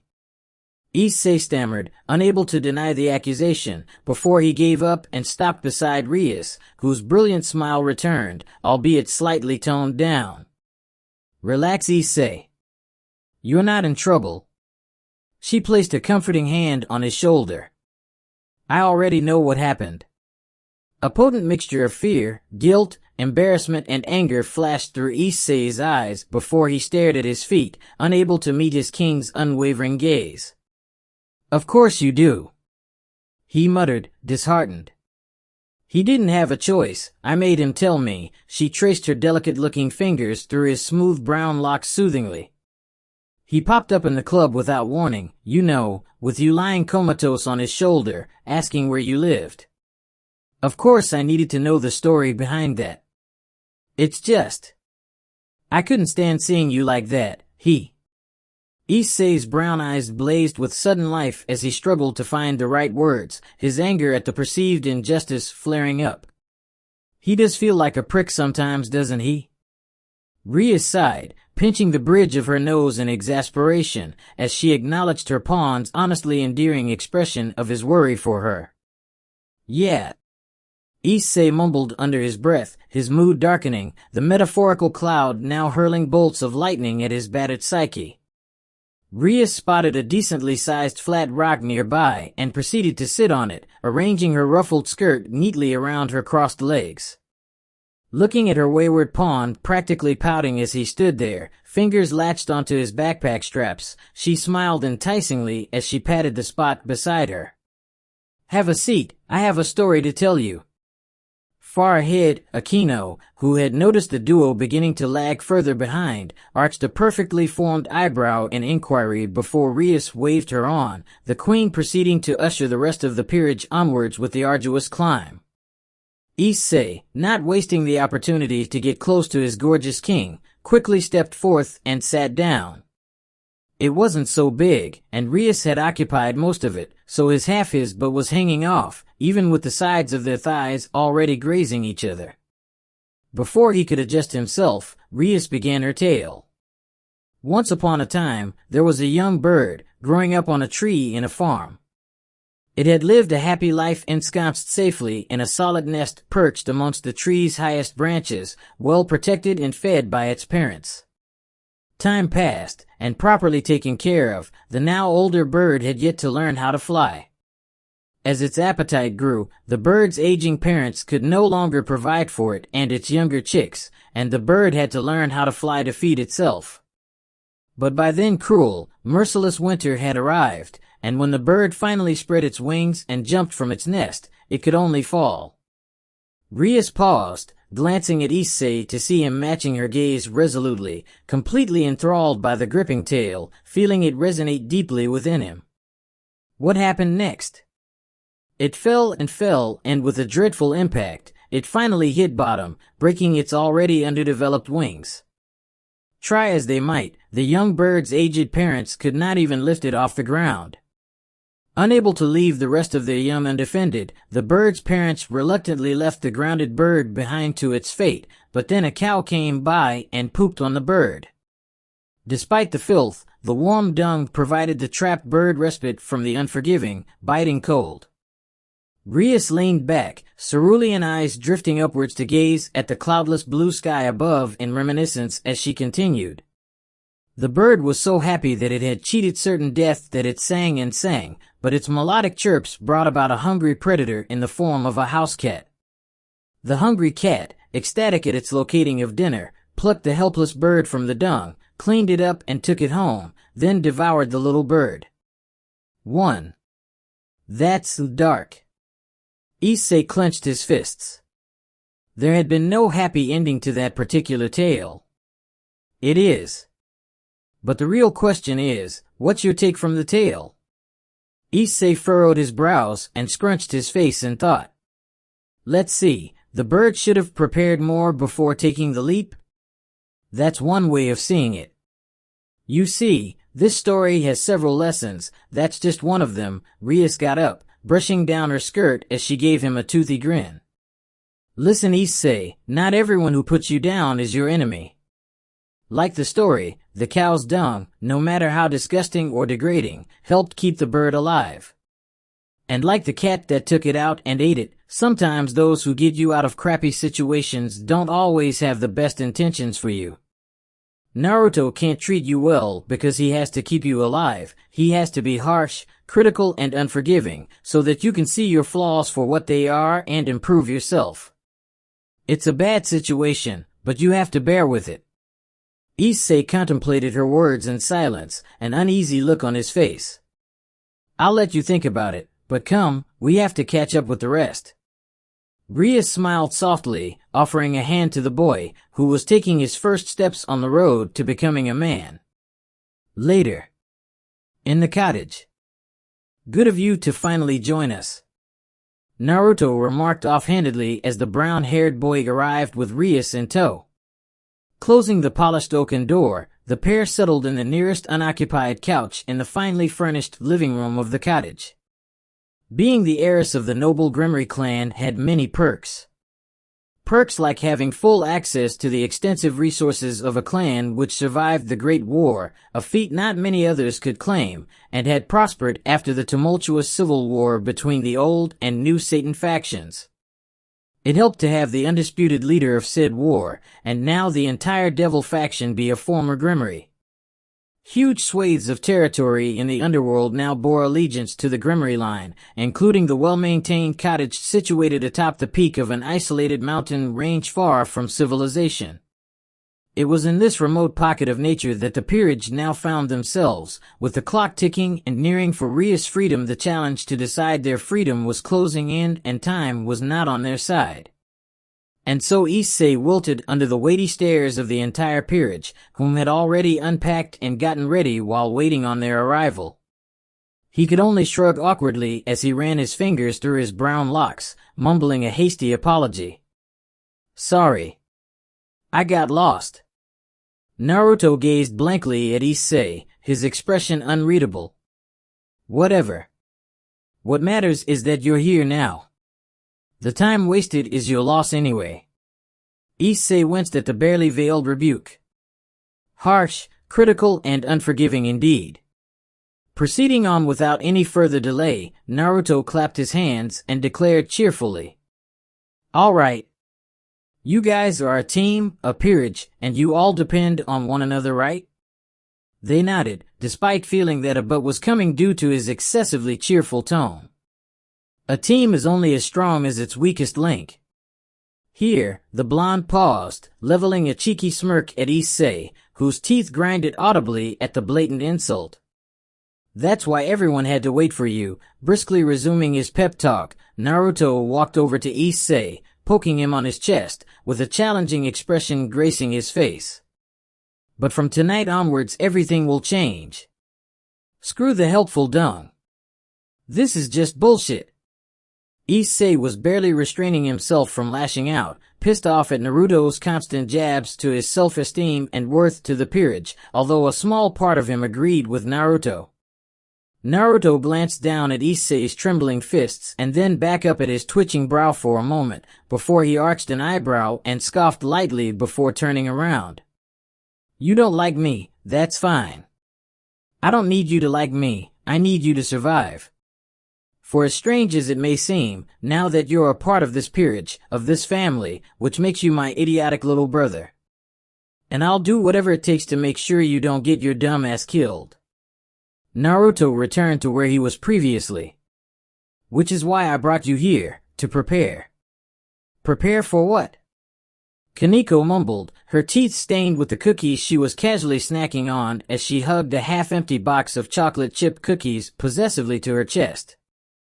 Naruto was tempted to see if he could snatch one away from her stash, but discarded the ill-thought-out idea. Kaneko guarded her snacks zealously, especially when it came to her treasured Belgian chocolates. It's a secret. Naruto grinned as he grabbed a nearby straight-back chair, spun it around, and plopped down on it. You've all gotten soft, and I'm short on time to train you, so the kid gloves are off.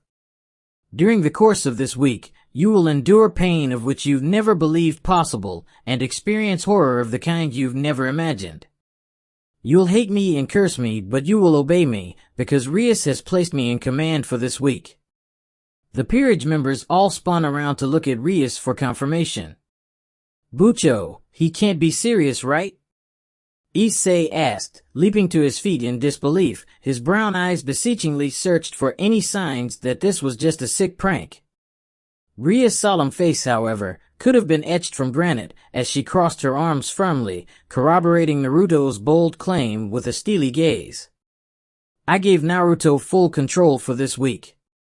Follow every order and instruction from him as you would do for me. Issei's legs gave out under him and he crashed back down onto the sofa in shock, his eyes darting frantically between his king and Naruto, who now sported an insufferably smug grin as he leaned casually against a nearby wall, arms crossed atop his chest. Naruto cleared his throat, bringing their attention back to him. That's right, for this entire week you're all my bitches, this is the gulag and I'm fucking Stalin. So take an hour to get settled and freshen up in the lake behind us because training will start right away. We've run out of time to burn. 1D. All eyes immediately turned to Rias in perfect sync, pleading desperately for salvation from their impending doom. You heard him. Rias snapped her fingers. Get moving. Any semblance of resistance instantly vanished from the loyal group as they nodded and dispersed into their respective rooms in the cottage, leaving Naruto and Rias alone in the living room. This is going to be a long week. Naruto muttered under his breath before turning to Rias, who was staring at him curiously. 4 days of prep isn't close to being enough to get them ready. But it'll have to do. Last night. Flashback. You sure there isn't another way? Naruto and his king were alone in the main room of the Occult Research Club's personal building situated on the outskirts of Kuo Academy. His spiky locks were ticking Ria's sensitive thighs as he rested his head on her legs, hands pillowed behind it as his king ran her fingers through his untamed blonde hair. Not that I can think of. I recognize I'm not all that smart like you and Sona, but it's the best plan I got. Naruto admitted freely, the airy smile confirming her worries. Any backup plans? Nope. You know me, it's all or nothing, maximum effort. Naruto flexed both arms upwards with a grin. Rias stifled a giggle and slapped his chest. Stop messing around, I'm serious. Aren't you scared? You could die. His wide, toothy grin gradually morphed into a small melancholic smile, the change in mood. I could. But at least I'll die free. I don't fear death when doing something I believe in. He shifted his steely gaze from the ceiling to her. Do you feel free? Rias blinked. What kind of question is that? The kind that isn't meant to attack you. Do you feel free? Rias became pensive, her eyebrows furrowed, her azure gaze drifting off into nothingness as she contemplated the sudden question. I'm not sure, I suppose sometimes I do. Other times I don't. Why, you ask? I've thought a lot about the subject while I was away. Reincarnated devils are sworn into service of higher-ranked nobles. The only thing keeping us docile is that rebellion would render us easy pickings for the numerous factions that already hate the devils, especially with the removal of devil protection and resources. Naruto clicked his teeth. Although I'm only talking about the state of the system in general and how badly it treats reincarnated devils. The devil nobles aren't all bad. You, for example, you're all right. I'm all right? She raised an eyebrow. I let you roam free around the world undisturbed. I'm not all right, I'm fantastic. Sure you are. Naruto rolled his eyes, amusement dancing about his azure orbs. My point is that from what I see, you're in a pretty similar situation to us. Although you live in a much fancier cage. Think about it, like kings own their peerage, your parents own you. They don't own me. Rias protested immediately at his ridiculous accusation. Then explain how they could marry you off just like that without taking into account your wishes? Stunned, she stammered, unable to refute the facts being thrust at her, having lost her usual composure. Naruto moderated his tone. The truth was a harsh thing. He hated watching as his king's calm facade collapsed around her as he forcibly removed her rose-tinted lenses, coloring her perception of reality. They own you, that's the truth. Everyone else is going with the flow, your brother, Riser, even you. That's not true. Surzex can't do anything because he's a Mao and he has to be impartial to all devils, he can't be biased. She protested, leaping to the defense of her annoying, but still beloved brother. Psst. Naruto snickered. Surzex is he corrected himself. He is the super devil, who would they send to stop him? Ajuka? His best friend and war buddy? Who else would, or even could stand against him? Besides, speaking about biases and impartiality, do you think Sarah Fall even knows the meaning of the word when it comes to her darling Sotan? They both shuddered in unison before descending into barely suppressed giggles at the plight of Koa's student council president.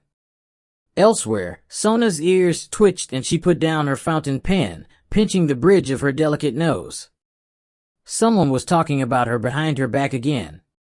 She could only pray that it wasn't her dreaded sister embarrassing her in public again. Naruto, serious again, placed a reassuring hand on Ria's shoulder. There could be several complicated reasons for him not interfering, but there's no point in speculating. Naruto got up from his comfortable place on his king's lap, walking around her to the back of the sofa, before laying both hands on her soft shoulders. I'm not telling you he's the enemy, 'cause he isn't. Even Riser isn't, he's just a daddy's boy riding on his family's wealth and power. Your parents are marrying you to him, the weakest of his brothers. Actions speak louder than words, and I think that says a lot about how much they value you. Naruto gently massaged her shoulders, eliciting a muffled moan as her stress melted away under his tender care. Leaning forward so that his breath blew gently against her sensitive right ear, he whispered, "So I ask again, do you feel free?" Shivering at the tingling sensations dancing down her spine, Rias could only stammer breathily. "And no. Then do you want to be?" Naruto enunciated softly, but with a hint of steel in his tone. Rias did not hesitate, her deeply buried desire surging forth. "Yes." "Then you will be." Naruto whispered. "No," he vowed. It was a promise. And he never broke them. Ever. "Okay then." Naruto began, as he slid his hands up Rias' slender neck from her shoulders, the balls of his thumbs kneading into her tensed muscles, eliciting a sigh of relief as her knots unraveled. "For starters, let's do things my way. I need you to think hard about this problem and try to discover the answer on your own. Find out what are the obstacles denying you your freedom. Is it Riser? Your parents?" Here he paused, resting his chin atop her crimson locks. "Or is it your own inaction? Figure it out. When you do, then I'll be there with you." Rias murmured quietly and hesitantly, her muddled thoughts and feelings clouding her usual clarity. You promise? Naruto smiled. Always. And so the seeds of growth were planted. In time, they would grow. And the world would become a different place. Now, you won't like this, but there's one last thing you need to know. Present. Rias took a seat beside Naruto on the steps of the cottage veranda. He seemed the same as always, relaxed posture that portrayed an utter lack of tension in his body along with a large cocky smile. But what few noticed were his calm cerulean orbs that constantly, discreetly scanned his surroundings for threats, cataloging potential vectors of assault and paths of retreat. It had always been difficult to tell what went on that head of his, especially when he was angry or upset. This plan of yours, are you truly certain in your decision to walk down this path, Naruto? There's no going back after this starts. Rias quietly spoke, unwilling to disturb the peaceful atmosphere outside the cottage. The rest of the peerage, having packed everything they needed, were about to set off for the lake. Naruto remained quiet, choosing to bask in the sounds of vibrant life hidden behind the cover of the foliage around the cottage, birds chirping, bushes rustling as nature's creations went about another day. Funny you should say that, Rias. I remember saying something similar last night. Naruto chuckled as he finally spoke, a single slitted eye peeking out from behind the spiky blonde curtain that was his hair. A confident, cocky grin gracing his visage, he declared without a hint of hesitation. I don't pull out, babe. I'm a Naruto of commitment and you can bet your glorious ass on that. Pink tinged her porcelain skin as hot blood rushed to her cheeks at the sudden, yet completely sincere compliment. Rias blushed so hard she prayed steam didn't explode from her now scarlet ears. Naruto merely snickered as she smacked his head frantically with her delicate-looking palms in a failed bid to hide her embarrassment. His king acted like a calm, collected heiress and idol so often, she often forgot that she was still a young girl on the cusp of adulthood, leaving the task of loosening her up to Akino and him. She rarely showed that side of her anymore, with all the troubles and stresses that came with being the Grimoire heiress and co-leader of her territory. He had missed that rarely displayed side of Rias that she revealed to almost no one else. Coming out of his introspective mood, he patted her head reassuringly, before reminding her of the tasks that remained on the agenda. Speaking of which, you might want to go take a bath in the lake with the rest to lose your scent. We'll be doing fry and seek so, yeah. Oh. Right. Rias shuddered as traumatic memories, barely suppressed, returned with a vengeance in her mind. She quickly got up, rushing up to her room to get ready. This wasn't going to end well. For any of them. Fry and Seek, a terrifyingly sadistic game that was either cathartic or traumatizing depending on which side you stood. Hey, I think we should get ready too then, Kurama. Naruto smirked, stowing his hands in the orange hoodie he sported. The blonde stood and stretched, working out the kinks in his back with a few satisfying cracks. The small clearing in front of the Grimoire cottage darkened suddenly, despite the bright rays of the morning sun blazing down. The air seemed colder. The vegetation around the clearing vibrated slightly as the nearby wildlife fled from the early warning system that comprised the survival instincts that evolution had been developing for millennia.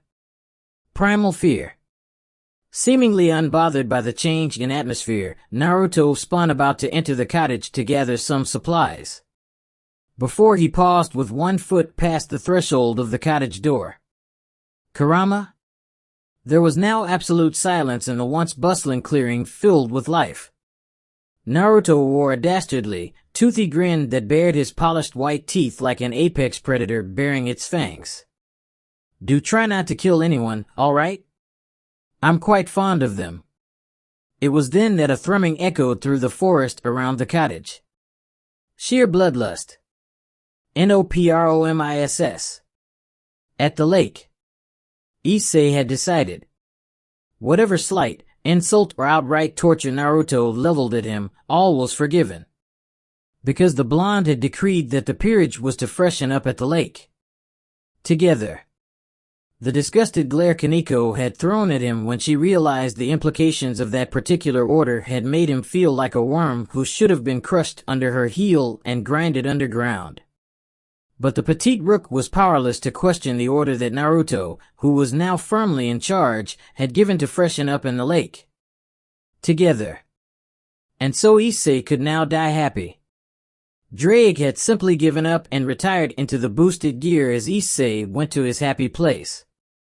The host of the Welsh Dragon hadn't known where to look first, his brown eyes bulging at the glorious feast before him. Matsuda and Motohama would have died from envy had they known the view that he was now frantically carving into fond memory. For perusal. At a later date. Akino hadn't hesitated once she reached the lake's shores, immediately stripping till not a shred of clothing remained on her perfect form. The sensual queen had then sashayed slowly and enticingly into the crystal-clear lake water, till only the tips of her long ebony hair, tied up into a bun atop her head, remained above water. Before she stood back up, simultaneously untying her hair and flinging it back in slow motion in a glorious shower of sparkling water droplets and flying black locks even as the sun's warm rays illuminated her immaculate form perfectly. And thus Issei died happy. Crimson liquid gushing from his nostrils as he plunged backwards towards the hard granite beside the lake. Right into Kiba's welcoming arms. Clad in nothing but a speedo, the knight smiled good-naturedly as he comforted Issei in his usual lilting, calm voice. "Don't worry, Issei-san. I've got you." And he smiled. His perfect teeth glimmering in the morning light. And Issei came back from the grasping, welcoming darkness of unconsciousness from blood loss. Unwillingly. But there was no way he was going to spend even a second longer in his fellow male's arms. No matter how much the girls at the academy would have squealed and fainted after witnessing such a tender BL scene. He leapt out of Kiba's reach, demonstrating speeds akin to Kiba's knight abilities in his sheer desperation to get away from such an incriminating display. "Stay away!" he roared in barely repressed fear. "I'm hurt. Do you truly hate me that much?" Kiba pouted. And Issei screamed in unadulterated horror. Only to collapse when a fist-sized piece of granite was flung into the side of his head. At Mach speed. "Thanks, Yudo-senpai. You can stop distracting him now." Issei blearily opened his brown eyes from where he had been sent sprawling by the pure kinetic force of Kaneko's brutal attack. No. He had missed Kaneko and Asia stripping to their swimsuits and entering the water when he was distracted by Kiba. The enraged pawn tackled the serenely smiling knight into the water, his perverse nature granting him immense speeds once again to wreak vengeance for this stolen chance to admire the perfection of the female form that his compatriots exemplified. Holding the still smiling knight in a brutal headlock, Issei yelled with fury as he tossed the helpless-looking Bishounen around in the cool water, releasing his pent-up emotions as he forced Kiba's head underwater as penance for his grievous sin. I didn't know Issei was into that. And even has such advanced techniques? Akino breathily declared, a single hand coming up to caress her porcelain cheek as she watched the two males roughhouse in the water. "What? No. We're not like that." Issei frantically denied her slanderous accusation. Akino laughed. From up above, Ria smiled at the endearing sight of her peerage engaging in a bit of fun and games. They had all been stressed out recently, with the clock ticking and so much work to be done. Naruto had clearly thought ahead to include some downtime before the real work began, to let off some steam and de-escalate the tension that had been building up. The king was perched on a granite cliff overlooking the lake as she watched her family prance about in the glistening waters of the lake. Being late to the party, she had chosen not to take the longer stone pathway down to the lake from the cottage at the top, but instead take a shortcut through some woods to reach this cliff. Well, she couldn't let her peerage have all the fun, could she? Materializing her familiar to take her towels and clothes off to the shoreline where the rest had dumped theirs, Rhea stripped quickly and leapt off the cliff, her glorious body angling down before curling up as she crashed into the embrace of the lake's cool, soothing waters. Cannonball! She screamed delightedly, throwing her soaked crimson locks over her shoulder as she created a huge wave which splashed all over Akino's face, causing her to spit out the water she had accidentally swallowed as she leveled a deadly glare at her smirking king. Bucho! Kaneko hissed in barely suppressed irritation as the massive wave had sent the significantly shorter Rook underwater, along with a now pouting former nun. Get her! Akino yelled as the trio dogpiled their laughing king, sending the Crimson Ruin Princess underwater. And so the 6 members of the peerage relaxed, splashed about and playfought in the lake's cool waters as the sun began its slow ascent up past the horizon towards its peak in the skies. Nobody mentioned the hour Naruto had given them. They hadn't forgotten about it, but they were having so much fun that no one wanted to be the spoilsport that interrupted the fun to check the time. At last, Rias, tired out from wrestling Akino, who was exacting revenge for making her swallow so much water, got out and summoned 2 towels, wrapping them around her chest and her hair. Bucho, what kind of training we going to be doing later? Issei came out of the lake after Rias, clad in blue swimming trunks as he did his best to avoid staring at her barely concealed body. He'd had enough good memories for a lifetime after watching Kuo Academy's 2 great One-Isamus wrestle in the lake. Naked. Issei really had to thank Naruto for his ingenious idea. On to more serious topics. As he toweled his brown locks dry, Issei turned to his king. Bucho, what training are we doing later?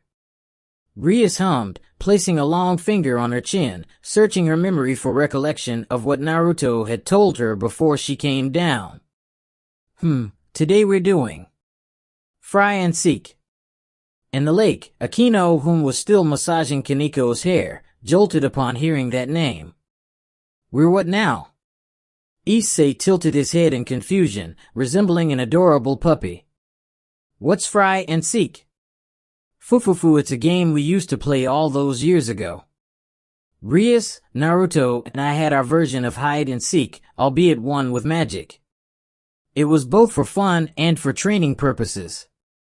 Fufufu, it's so enjoyable to be it.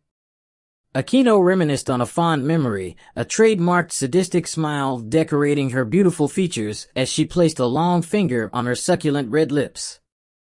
Whoever was IT would pursue and hunt down the rest, assaulting them with magic. Game lasts 10 minutes more for every target, in our case an hour. Our Ria's screams were so very delicious. Her little pink tongue darted out and moistened her lips, causing shudders in both Rias and Issei, although for very different reasons. Shaking his head to get rid of the rapidly forming fantasy his subconscious was constructing, Issei protested. But I can't use magic yet. Then you better run fast. Akino turned to Rias. You know, you really should have mentioned this earlier, then I would have been better prepared. Realization struck Akino like the element she had dominion over. A blush slowly crept up the nape of Rias' neck as her queen leveled a dull stare at her. I forgot. Rias smiled sheepishly. There it was, Rias' bad habit to procrastinate, delay, and forget about things. Akino sighed and dropped her face into a raised palm. It made her job as her queen a full-time one. Right, sorry. I was going to, but then, we were having so much fun that I forgot. Attempting to change the topic in a bid to hide her embarrassment, she averted her gaze from the blunt, judging gazes of her entire peerage. Let's get ready now, Naruto could pop up at any moment. What? It's already been an hour? Akino glanced up at the sun's position, shading her violet eyes from the glare with a single hand as she calculated a rough estimate of the time that had passed while they were having fun in the lake. She paled. Oh no.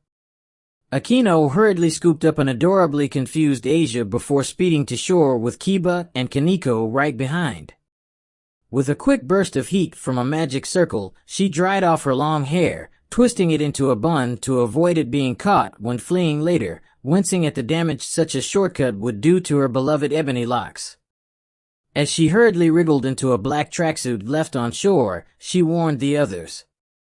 Naruto always means what he says. If he says an hour, it means an hour. We're all out of time. What should we do? Kiba whipped his wet hair backwards and out of his face as he rapidly changed into the well-fitted tracksuit issued by Naruto, a traditional European longsword materializing in the ground next to him, its tip buried into the soil. We should get dry and scatter. This place is too open, we're sitting ducks here. Rias muttered worriedly as her azure eyes scanned along the tree lanes for any signs of her blonde subordinate, now trainer. Something was wrong. Dread, heavy and bitter, was weighing down in her gut. Her instincts were screaming at her to flee. Was this fear? Bucho. Rias Rook pulled lightly at her sleeve. Yes? Kaneko, what is it? Golden eyes looked up at Rias' cerulean orbs in sudden trepidation. Where have all the animals gone? Damn it, Akino swore. And Issei's jaws dropped. The normally calm and mildly sadistic grace of the peerage queen was shattered as her distressed expression only displayed pure, unadulterated terror. The vegetation surrounding the lake, previously bustling with camouflaged life, was now deadly quiet. No movement, sound, or any signs of life. An oppressive silence hung in the air. No birds chirped at one another from their havens amongst the branches. No squirrels or wildlife scampered up and down the oak trunks. Bushes no longer rustled with the small signs of life as animals passed by. Just absolute silence. And not one amongst the six had noticed this change till now. The heavy weight of pure dread settled in the guts of all present. It can't be. Not again. Akino clutched at the sides of her body, shuddering slightly as barely repressed memories returned to the fore. What is it? Issei exploded. The atmosphere was suddenly cold and unwelcoming, the sun's rays no longer giving out its pleasant, warming heat on his skin. It was making him twitchy. Silence. Drake snarled. Issei froze. Drake had never sounded so agitated before. Not even when he was facing mortal peril. Something is here. Something that shouldn't exist. An abomination. And the ground trembled. The rich soil beneath their feet rumbled and creaked, rocks grinding against one another in dissonance. Aftershocks to some impact further away. Sandy particles rose up as a small dust cloud, agitated by the sudden tremor. Kiba's longsword was dislodged from its perch and swayed before toppling onto the ground with a final thud. And then there was that perfect, dreadful silence. Blood drained rapidly from the now unhealthily pale faces of Rias and Akino. In eerie synchronicity, they whispered, "It's here." Panicking as fear marred the expression of his seniors, Issei asked, desperate for some answers. "What is?" Kurama. With a massive pulse of roiling eldritch energy, a pitch-black barrier, tinged with swirls of a toxic green energy, erupted over the horrified peerage. Power. This was what it really looked like. The barrier's formation created a crushing pressure weighing down on Rias and her companions, sending poor Asia to her knees before she was pulled back up by Issei. The pure black barrier completed its formation, with the lake at the center of its hemispherical shape, coils of foreign energy flickering along its circumference. The barrier was 10 miles wide, with a radius of 5 miles from the center point of the lake, its opaque surface completely blocking out the sun's warmth and light. Instead, an eerie, unholy green light bathed the surroundings, flickering periodically, making the previously bright and welcoming vegetation appear dark and foreboding, casting monstrous shadows around the forest floor. Issei whimpered.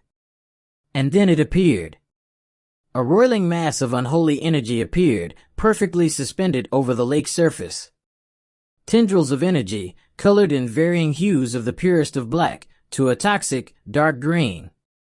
Even as the mildly spherical mass roiled in fury and trembled, the water it hovered over was unmoving. The lake was perfectly, unnaturally still.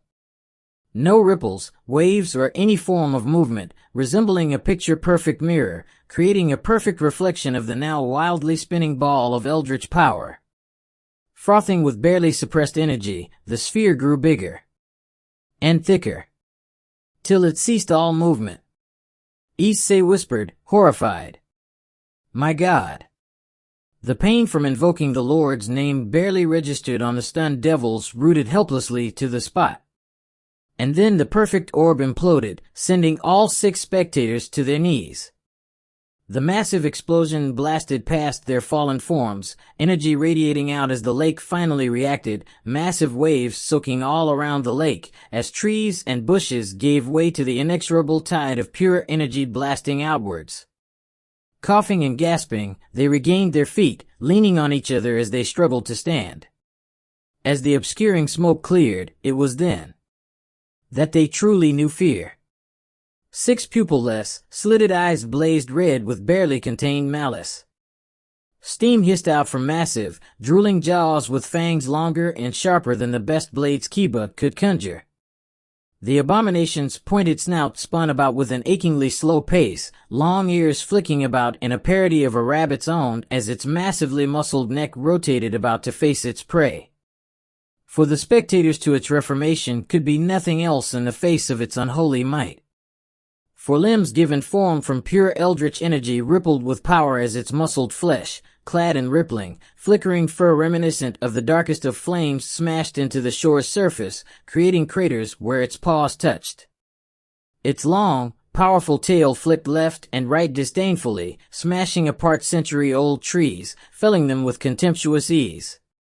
Kurama, whispered Rias and Aquino in eerie harmony, the sight of the mighty beast drawing its given name forth from their lips with a mix of awe, horror, and refined fear.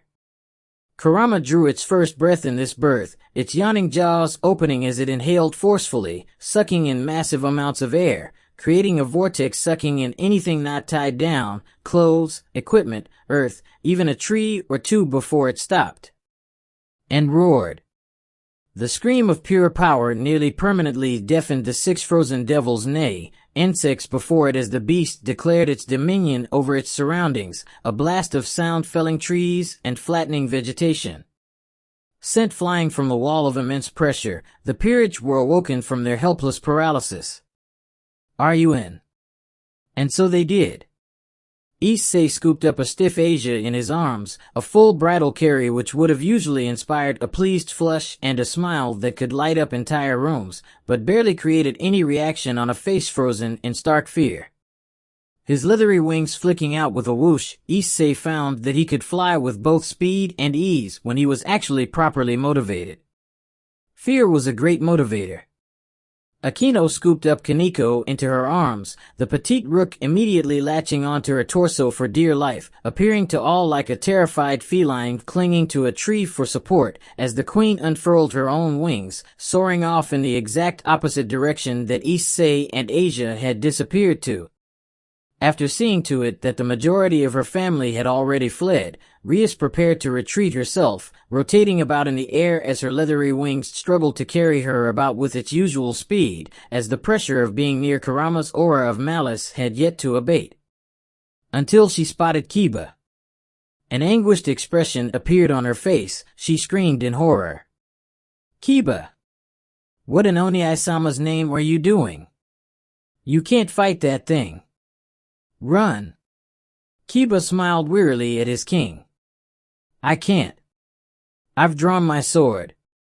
My duty is to protect you, protect our family. To lay down my life if that's what it would cost. I will not flee. Kiba's posture, slouched from enduring the overwhelming malice of Kurama's presence in such proximity, straightened up. I will not bend. He rolled his shoulders, muscle and sinew flexing in anticipation of combat as a long sword appeared in each hand. I will not break. Flipping one sword up in the air, he snatched it up in a reverse grip and sank into the first stance of his usual combat kata. For you, I will fight. Turning to grace Ria's stunned face with one last gentle smile, he whispered, "Run, Bucho." And he turned back to face his implacable foe. "Come." The knight roared, reminiscent of the greatest heroes and legends of old, facing down impossible foes with a will of steel. And he charged. Rias could only float there in shock, as her mind failed to comprehend the sheer unbelievability of the sight before her. Kurama descended slowly down upon them, every step of its inexorable advance leaving craters behind, smoking and flickering from the traces of pitch-black flames that formed its coat. It had no need to rush. Its prey could not escape from its barrier. They could only evade for so long. So why was one insect approaching it? No matter. It had been instructed by its master to teach these insects the meaning of fear. To flee in the face of overwhelming, unbeatable power. Perhaps it should demonstrate some of it. The fact that a mere mongrel decided to face it had piqued its curiosity. With an expression eerily similar to a smirk, the beast opened his maw as a burst of heated steam exited it. Even when faced with his impending demise, Kiba could only smile. Every creature born had survival instincts ingrained deep within their psyches. Fight or flight. Species that failed to listen to those instincts were those that went extinct. Every instinct within his psyche was screaming at him to flee from Kurama's implacable might, and yet, despite all the fear and adrenaline pumping through his veins, Kiba still pushed on. For he had purpose. For he had a will. And so long as blood still pumped through his veins, he would not allow harm to come to his king. His family. It was a knight's code. His honor. His oath. Kiba's well-honed fighting instincts analyzed the threat, creating and discarding strategies even as he closed in on this mighty foe, his knight's speed dropping as the crushing pressure of Kurama's pure presence made each step forward harder than the last. Despite Kurama's overwhelming might, its pace was slow and ponderous. Craters and tremors were created with every step, but each step remained at a manageable pace. Good, he had a chance. Gritting his teeth, Kiba called on every last ounce of his power. He would not let this abomination continue on its path towards his king. The one he had sworn to serve and protect. You shall not pass. The knight roared as he attacked in a blaze of fury, skidding past Kurama's lumbering, muscled bulk, stabbing his swords into the beast's pelt of pitch-black flames as he scored a long sword strike along its flanks. Pivoting around on the spot, Kiba prepared for its counterattack. Strange. His sword seemed a lot lighter. Glancing down, he felt his heart sink into the vicinity of his gut. For he now knew he had erred in his tactical analysis. Not having felt any heat as he passed by Kurama in his initial assault, he had assumed the pelt of the fox-like abomination which had been shimmering like the blackest of flames were merely for appearance's sake. He was wrong. The blades of his swords hadn't just melted when it came in contact with the beast's coat. They had been wiped from existence. There were no traces left of what had once been two of the finest European longswords in existence. Not even dust. Just two shattered hilts. Snarling at his failure, Kiba summoned two enchanted blades of nigh unbreakable ice. Flame Delete. Demonic swords in the form of enchanted ice. The beginnings of rage was simmering within him as Kurama's advance wasn't even slowed down, let alone stopped by his assault. He couldn't hold back against this beast. Siphoning the last reserves of demonic power he possessed, Kiba channeled it into the night peace within him. Run faster. Cut deeper. Hit harder. Like a mantra, he chanted his desires, and he used the last of his demonic energies to forge it into actual physical effects. Powered by his strong will, Kiba's physique gained a temporary boost, his demonic power manifesting as a shimmering aura covering his legs, allowing him to breach the very limits of his body. The ice that comprised the blade lengthened and sharpened, its edge gleaming with a sharpness that could cut through steel. In a flurry of lightning-fast movement beyond Ria's ability to see, Kiba vanished from view, leaving behind multiple afterimages as the black flames that made up Kurama's pelt flared angrily as the blade of ice attempted to douse the flames of its existence. Kurama's inexorable advance finally stopped. Time stilled as the beast peered curiously at the small itch in its leg. Kiba smiled, baring his teeth. "Face me properly, beast." And so Kurama did. And then there was darkness. And pain. Excruciating pain. Pain comparable to the torturous experiments of his younger days. Kiba's eyes blearily flickered open. When did I get here? Hovering above, Rias could only stare in horror. In a blur of movement, Kurama had spun its massive bulk around, and contemptuously flicked her knight with its tail with nary a glance. And Kiba was gone. Half a second later, the cliff next to the lake crumbled, granite and shattered stone crashing down. Behind it, the oak trees that populated the mountain splintered as Kiba was sent smashing through, decades-old trunks breaking like twigs as her knight was sent blasting through like a cannonball. His momentum only ended after creating a path of wanton demolition through the forest reminiscent of her own power of destruction. Which was saying something. Tears formed in Rias's eyes as she looked at the broken form of her most faithful servant. Kiba opened his mouth, a thin stream of blood exiting from his lips. Along with several teeth. He hoped Asia could fix teeth. Devil dental insurance was expensive.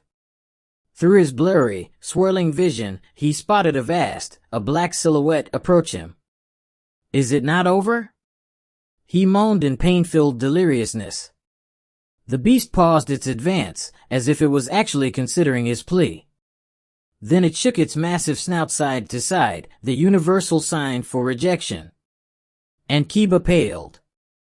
From within its gaping maw, crimson energy gathered, coalescing into a spinning sphere of dense power, rays of light beginning to emanate from the energy being compressed into a single projectile of incomprehensible power.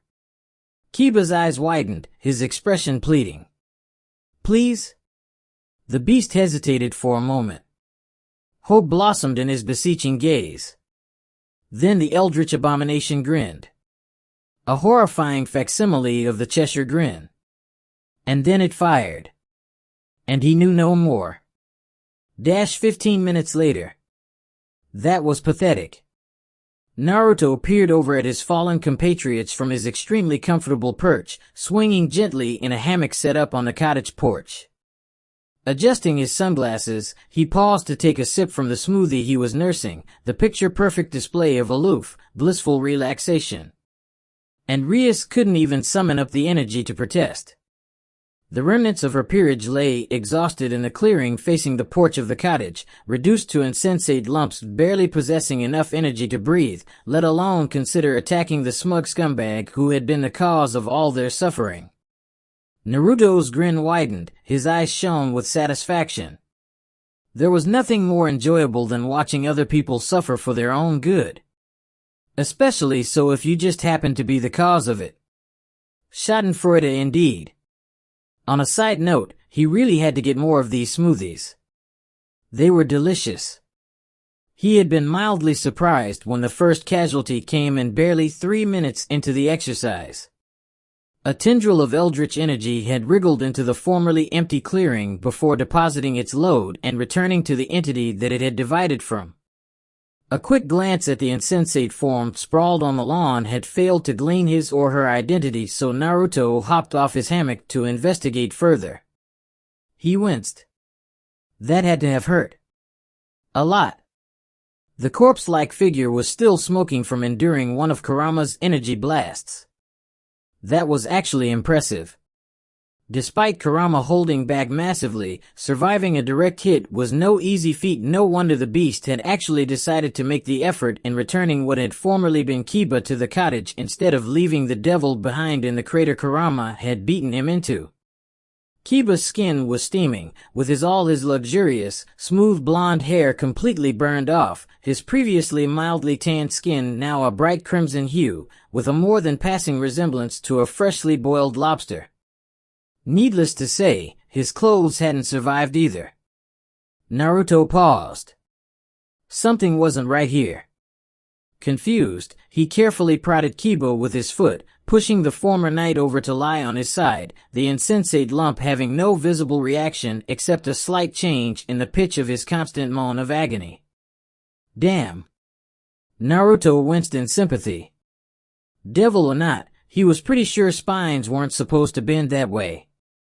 He was sure he could physically feel Kurama's satisfaction from inflicting so much pain as screams of unadulterated fear and agony echoed through the isolated mountain, accompanied by the view of the fox-like abomination pursuing the terrified peerage, energy blasts evaporating entire swathes of trees and disintegrating rock formations left and right. Naruto hoped Kurama would hold back more next time, or there wouldn't be much left of the mountain range by the time this training stint was over. Then he shrugged. It wasn't like Rias couldn't pay for it anyway. Whatever, he had more pressing issues at hand. Like where to find more refreshments. He had already cleaned out his king's personal stash of her favorite smoothies. If only he could find where Kaneko hid her beloved Belgian chocolate cookies. She had found out the hard way not to leave them lying around when he was present. At this rate, he might as well hire a personal cook, maybe that sword cook he's been hearing about.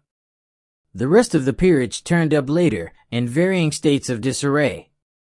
Issei had been beaten unconscious, his mouth still filled with the leaves from the numerous branches he had been thrown into, but he still remained curled up protectively against a miraculously unhurt Asia, who had long since fainted from the horrors the beast had brought upon her. Naruto could respect that.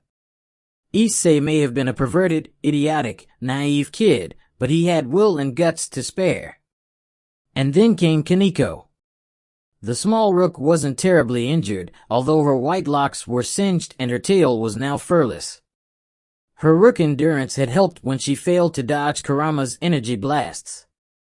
Naruto was pleasantly surprised by her performance actually. Kaneko had been remarkably adept at hiding her presence from the abomination hunting them down, and using her surroundings to get an advantage in escaping. That said, she still got hit by Kurama when the creature was only using a mere fraction of its power and speed. And that was something she needed to work on. Moving on, the blonde was less than amused about the performance of the supposed leaders of the peerage. It was pitiful. So what happened? Akino could barely raise her head from where she had been lying face down on the soft grass. She had never known that the embrace of the forest ground could now possibly be so soft and comforting. Okay, in our defense, Kurama got a lot bigger. And stronger. Since when could his energy blasts disintegrate entire swathes of hardened granite? Was the slightly whiny contribution from the peerage's king, as she leaned heavily against a nearby tree trunk for support, being the only one left standing. Since he devoured 3 S-rank strays. What? Regardless of Kurama's new diet, Naruto interjected, the fact remains that you guys were caught so off guard. Why is that? Here, Akino was quick to point the finger of blame. Because our wayward king forgot to inform us of what we would be playing today. Rias gasped at the blatant betrayal. You little bitch. Pointing fingers at others also means pointing 4 more at yourself. Here, her queen sat up, refusing to let this slanderous accusation stay unrefuted. Little? Violet eyes danced with amusement and condescension. Summoning up previously unfound reserves of energy, Akino stood up, sashaying over to her king, who was immediately regretting her choice of words. Tell me, darling, in what way exactly am I little? Akino breathily whispered as she closed in on her prey, hands caressing her sensuous, lithe form, paying particular attention to her sizable assets. As much I'm enjoying the free show, you both are at fault for the failure of your peerage. While Akino isn't exempt from this debacle, she did bring up an interesting point. Care to explain yourself, Rias? Naruto commented from his perch on the peanut gallery, his visage ripe with amusement. Why didn't you tell them? I, forgot. Chapter 3, Act 1 Part 3, Descent, the third day of training. It had been a rough few days for the Grimmery peerage, their bodies reduced to insensate lumps of flesh that ached constantly from the merciless torture Naruto gleefully referred to as training. They had never before felt such vigorous hatred and fear for such a mundane-sounding word, before the blonde monster in disguise enlightened them to the true meaning of the word. Despite their constant protests, the entire peerage had fallen silent when Naruto had merely pointed out that they had made tremendous progress in evasion, concealment, and general survivability. After undergoing training where the basics of tactics, teamwork, and strategy were beaten into them, they were now well on the road to regaining the edge they all lost.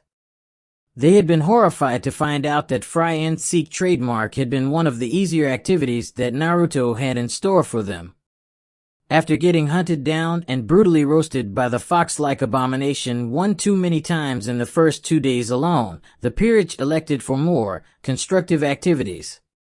The mountain range could only handle so many of Kurama's nukes before it was reduced into nothing but rubble and dust after all. Something Naruto didn't think the Grimmery clan would appreciate. Which was why they were now playing a simple game of capture the flag. What could possibly go wrong with such a simple game, right? Sweat trickled down Issei's neck as he slowly, stealthily crawled on the forest floor, careful to avoid disturbing the dried leaves and twigs that threatened to give away his position. The game of capture the flag was 20 minutes in, and Issei had already made his way rapidly to the border dividing his team's territory from his opponent's domain. Making good use of the time which he took to traverse his team's territory to arrive at the border, Issei had applied the lessons on concealment Naruto had drilled into them relentlessly the day before. Namely, using the surrounding vegetation to disguise his appearance and mask his scent. He had first slathered mud and dirt all over himself, followed by rubbing leaves and sap all over his clothes and hair to mask his distinct odor of sweat. He had found a patch of particularly pleasant-smelling mint-like plants to utilize, patting himself on the back as he gleefully rubbed the plant all over himself. He was lucky he didn't need to use more foul-smelling plants to disguise himself. I wouldn't use that if I were you, partner. Come on. It's just a mint plant. What could go possibly wrong? You did not just say that. We're already 20 minutes in, and I am barely halfway into their territory. Crawling in is extremely time-consuming. Your funeral. Ignoring what he perceived as his partner's melodramatics, Issei went back to crawling through the forest. Finally making his way up to the peak of a small knoll overlooking the blue team's base, a clearing in the north end of the forest with a blue flag fluttering proudly in the center, Issei sighed in relief. He had taken 40 minutes just to get here unmolested, past the many pitfalls and traps, both magical and otherwise, that had been set up in the hour preceding the action phase. Carefully scanning the deceptively peaceful and empty clearing for any signs of the enemy, Issei muttered into the tiny magic circle linking him to Rias and Kiba, his low whisper barely audible in the light breeze sweeping through the forest. I've reached their base. Target spotted. No sign of the enemy yet. Having been ambushed one too many times by the fox-shaped eldritch monster named Kurama, Issei had had his naivety literally beaten and fried out of him. He no longer based his decisions merely on what his eyes told him.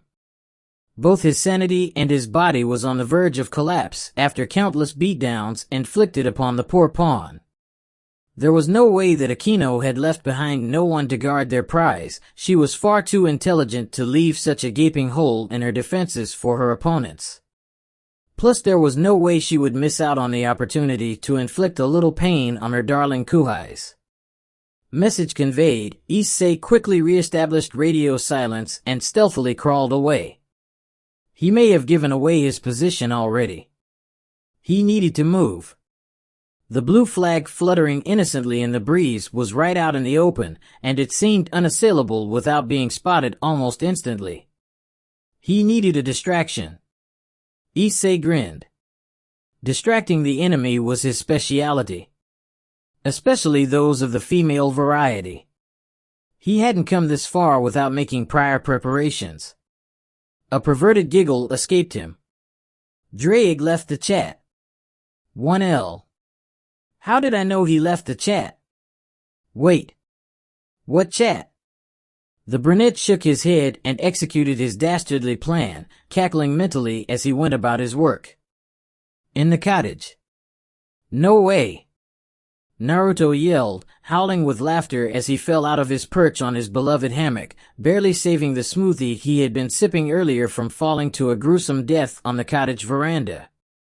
Rias had given him control over her bat familiars, which now flew over the forest, giving him a Burr-Ham, bat's eye view over the proceedings as the game of Capture the Flag continued. The blonde couldn't believe Issei was that bold in attempting to win the game. Truly by any means possible. The pawn was an idiot of epic proportions most of the time, but even Naruto had to give him props for sheer balls. Raising his smoothie, he toasted the brunette. If only to pay respects, of course. He would congratulate the pawn later on possessing balls of steel for even thinking up such a daring stunt, let alone actually accomplishing it. If Issei survived the fallout. I knew that idiot was going to pull something out of his ass when he started the game with that perverted grin of his, but I never thought he'd be capable of this. Kurama stood beside him in its miniature form, an aura of amusement surrounding the beast, its tail swaying side to side like a whip made of flickering, pitch-black flames, silently concurring with his master's thoughts. Back in Blue Team's base. Issei took a deep breath, steeling his nerves and calming his wildly pumping heart. He was positive that this plan would end up with him being thrashed to within an inch of his life. But it would be so worth it. He giggled. Drake has disconnected from the server. Permanently. The brunette's eye twitched. What the fuck was this server and how did the Welsh dragon leave it? Having steeled his nerves, he sucked air into his gut and roared. I stole your underwear from laundry day yesterday. Come and get it. Reaching into his pockets, Issei stood proudly atop the small knoll overlooking the clearing. Before he thrust his prized possessions imperiously in the sky, his expression being one of assured success. Fluttering majestically in the wind was the lewdest, raciest purple bra in existence. It could barely even be considered as clothing with how little it covered. Along with a pair of tiny white panties embroidered with paw prints all over the silk fabric. From center of the clearing, what had initially appeared to be nothing but an unassuming pile of vegetation twitched. And a beast rose up from within, trembling with barely suppressed embarrassment and sheer, unhinged rage. Rising up from her perfect disguise next to the blue flag where she had been lying in ambush for 45 minutes, Kaniko's jaws opened, steam hissing out from her maw as she bared her fangs at the soon-to-be lump of dead meat. Die, pervert! Unsheathing her claws with a horrifying snick, the petite rook snarled like a feral beast as she pounced at the pawn who stood still, frozen in horror at the beast he had awoken. Oh sweet merciful Siscon Lucifer! Run, fool! Drake roared as his vessel remained rooted to the spot. The Welsh dragon couldn't stomach dying an ignoble death from being shredded by an enraged feline. How could he even face Albion after such a disaster? The red dragon of domination, turned into strips of luncheon meat by righteous female fury. And Issei turned tail and fled for his life, his hand still frozen above his head as his prizes fluttered immaculately and proudly like the colors of an empire in the breeze. The empire of panty thieves. Matsuda and Motohama would have been so proud. If he survived to tell the tale in the first place, something that looked increasingly less likely given how feral the beast right behind him was acting, drool dripping from her open jaws, gnashing together lengthened fangs in sheer bloodlust. Issei's daring escape sequence from the white-haired hellion ended abruptly when he tripped on a suspiciously placed smoothie cup, which he swore wasn't there a second ago. Miles away, Naruto lowered his arm from his discarding of the empty smoothie cup, having wound up his arm for a random toss of the empty cup into the forest. 1D. Today really wasn't Issei's lucky day. Dread sank in the brunette's gut like an anchor hitting bottom with a deathly thud. Mechanically rotating his head up to face his doom, Issei smiled tentatively as the drool of the feral beast had formerly been Kaneko dripped ominously onto his head. Air. Mercy, please? The hungering beast smiled in pity. And Issei started screamed in terror. Meanwhile, in the clearing, Kiba winced in sympathy at Issei's wails of terror and rapidly escalating pain. The knight had finally learned that sacrifices had to be made in the name of achieving his objectives over the past few days, if nothing else. Mentally tipping his hat to Issei's ignoble sacrifice, Kiba casually wrapped the flag's banner around the metal pole it was fluttering on, before sliding it onto the holster on his back. Sometimes you had to lose a battle to win the war. Before he turned tail and fled for the safety of his base. He had already wasted far too much time in taking down the other member on Akino's and Kaneko's team. Asia. The innocent Viridian eyes of the nun as she stared him down 30 minutes ago had inflicted great scars on Kiba's psyche from what he had to do to achieve victory in this dastardly game concocted by Naruto. He had been hoping and praying that it wouldn't come down to this, but the inevitable burden of necessity had still fallen like a huge weight onto his shoulders. The burden of the monstrous things he had been tasked to do by his king. Eliminating the enemy's support first. It hadn't taken long to locate Asia in the forest, Kiba's knight attributes of sheer speed and maneuverability having been honed to a keen edge by the brand of brutal torture their trainer cheerfully referred to as mere training to get the lazy, soft lumps that you are now back into decent shape. Naruto was such a dick. But locating the former nun had been the easy part. What came next was truly monstrous. Despite Kiba's mental chance of harden your heart. Steal your soul. For Lucifer's sake, close your eyes. He remained helplessly transfixed by the large green orbs staring at him mournfully, shimmering with unshed tears. Asia's sheer innocence and cuteness radiated about her in an aura more effective than the densest of armor. He couldn't do it. It was like kicking a puppy. His blade trembled in his shaking grip. He couldn't. Asia's bottom lip wobbled. And Kiba's sword fell from his loosened grasp, landing on the ground with a dull clang of steel. Kiba was weak to cute things. Extremely weak. How?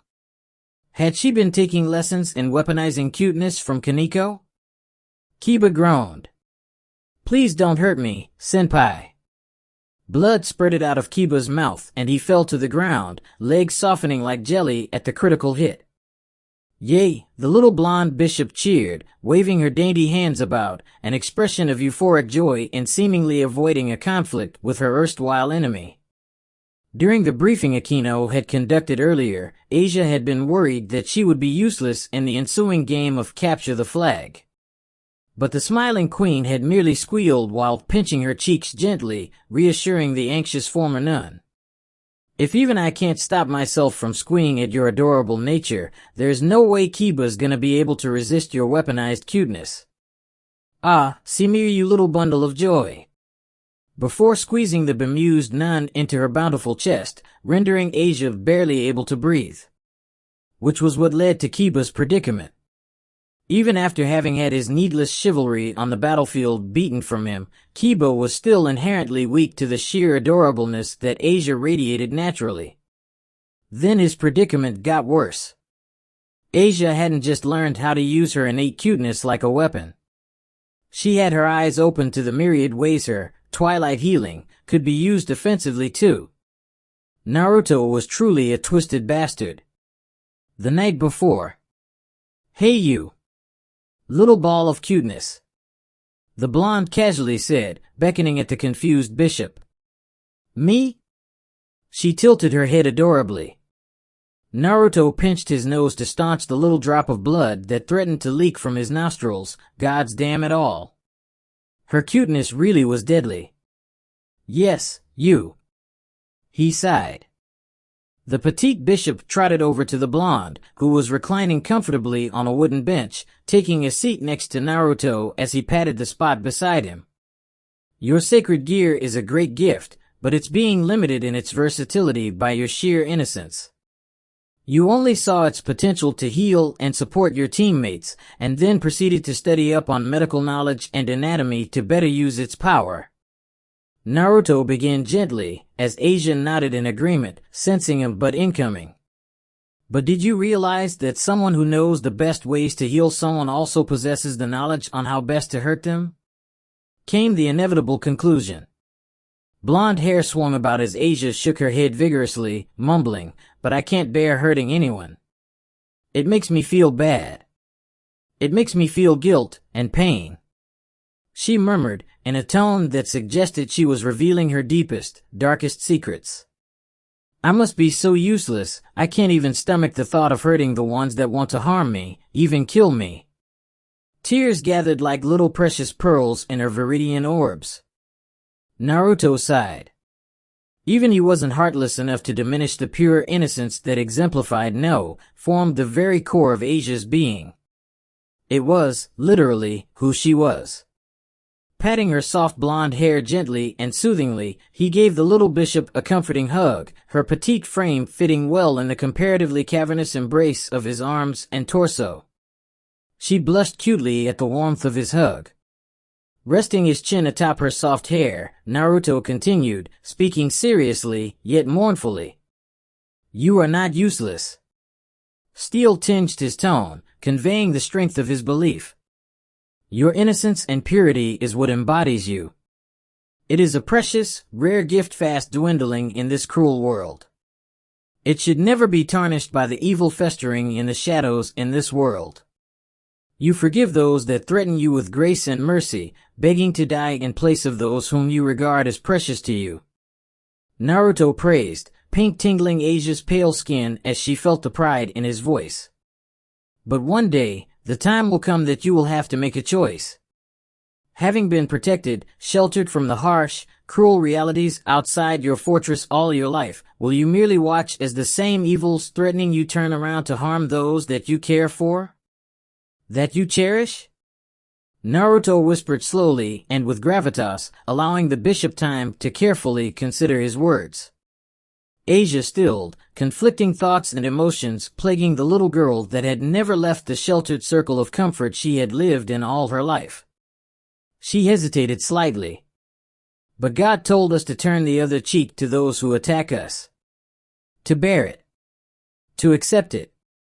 Funny of her to say bear it, as the very same God sent 2 bears to maul 42 children for simply calling him what he was. Naruto internally snorted while his expression did nothing to betray his internal musings, the only reason he even knew that was due to him reading the Bible to increase his pain tolerance. He shook his head, eliminating those amusing thoughts from his mind, his focus on the little nun hovering at the edge of her fortress like a young bird, hesitating at the sheer drop beyond its nest. Quietly, she spoke, her tone filled with melancholy and sadness. "And I did.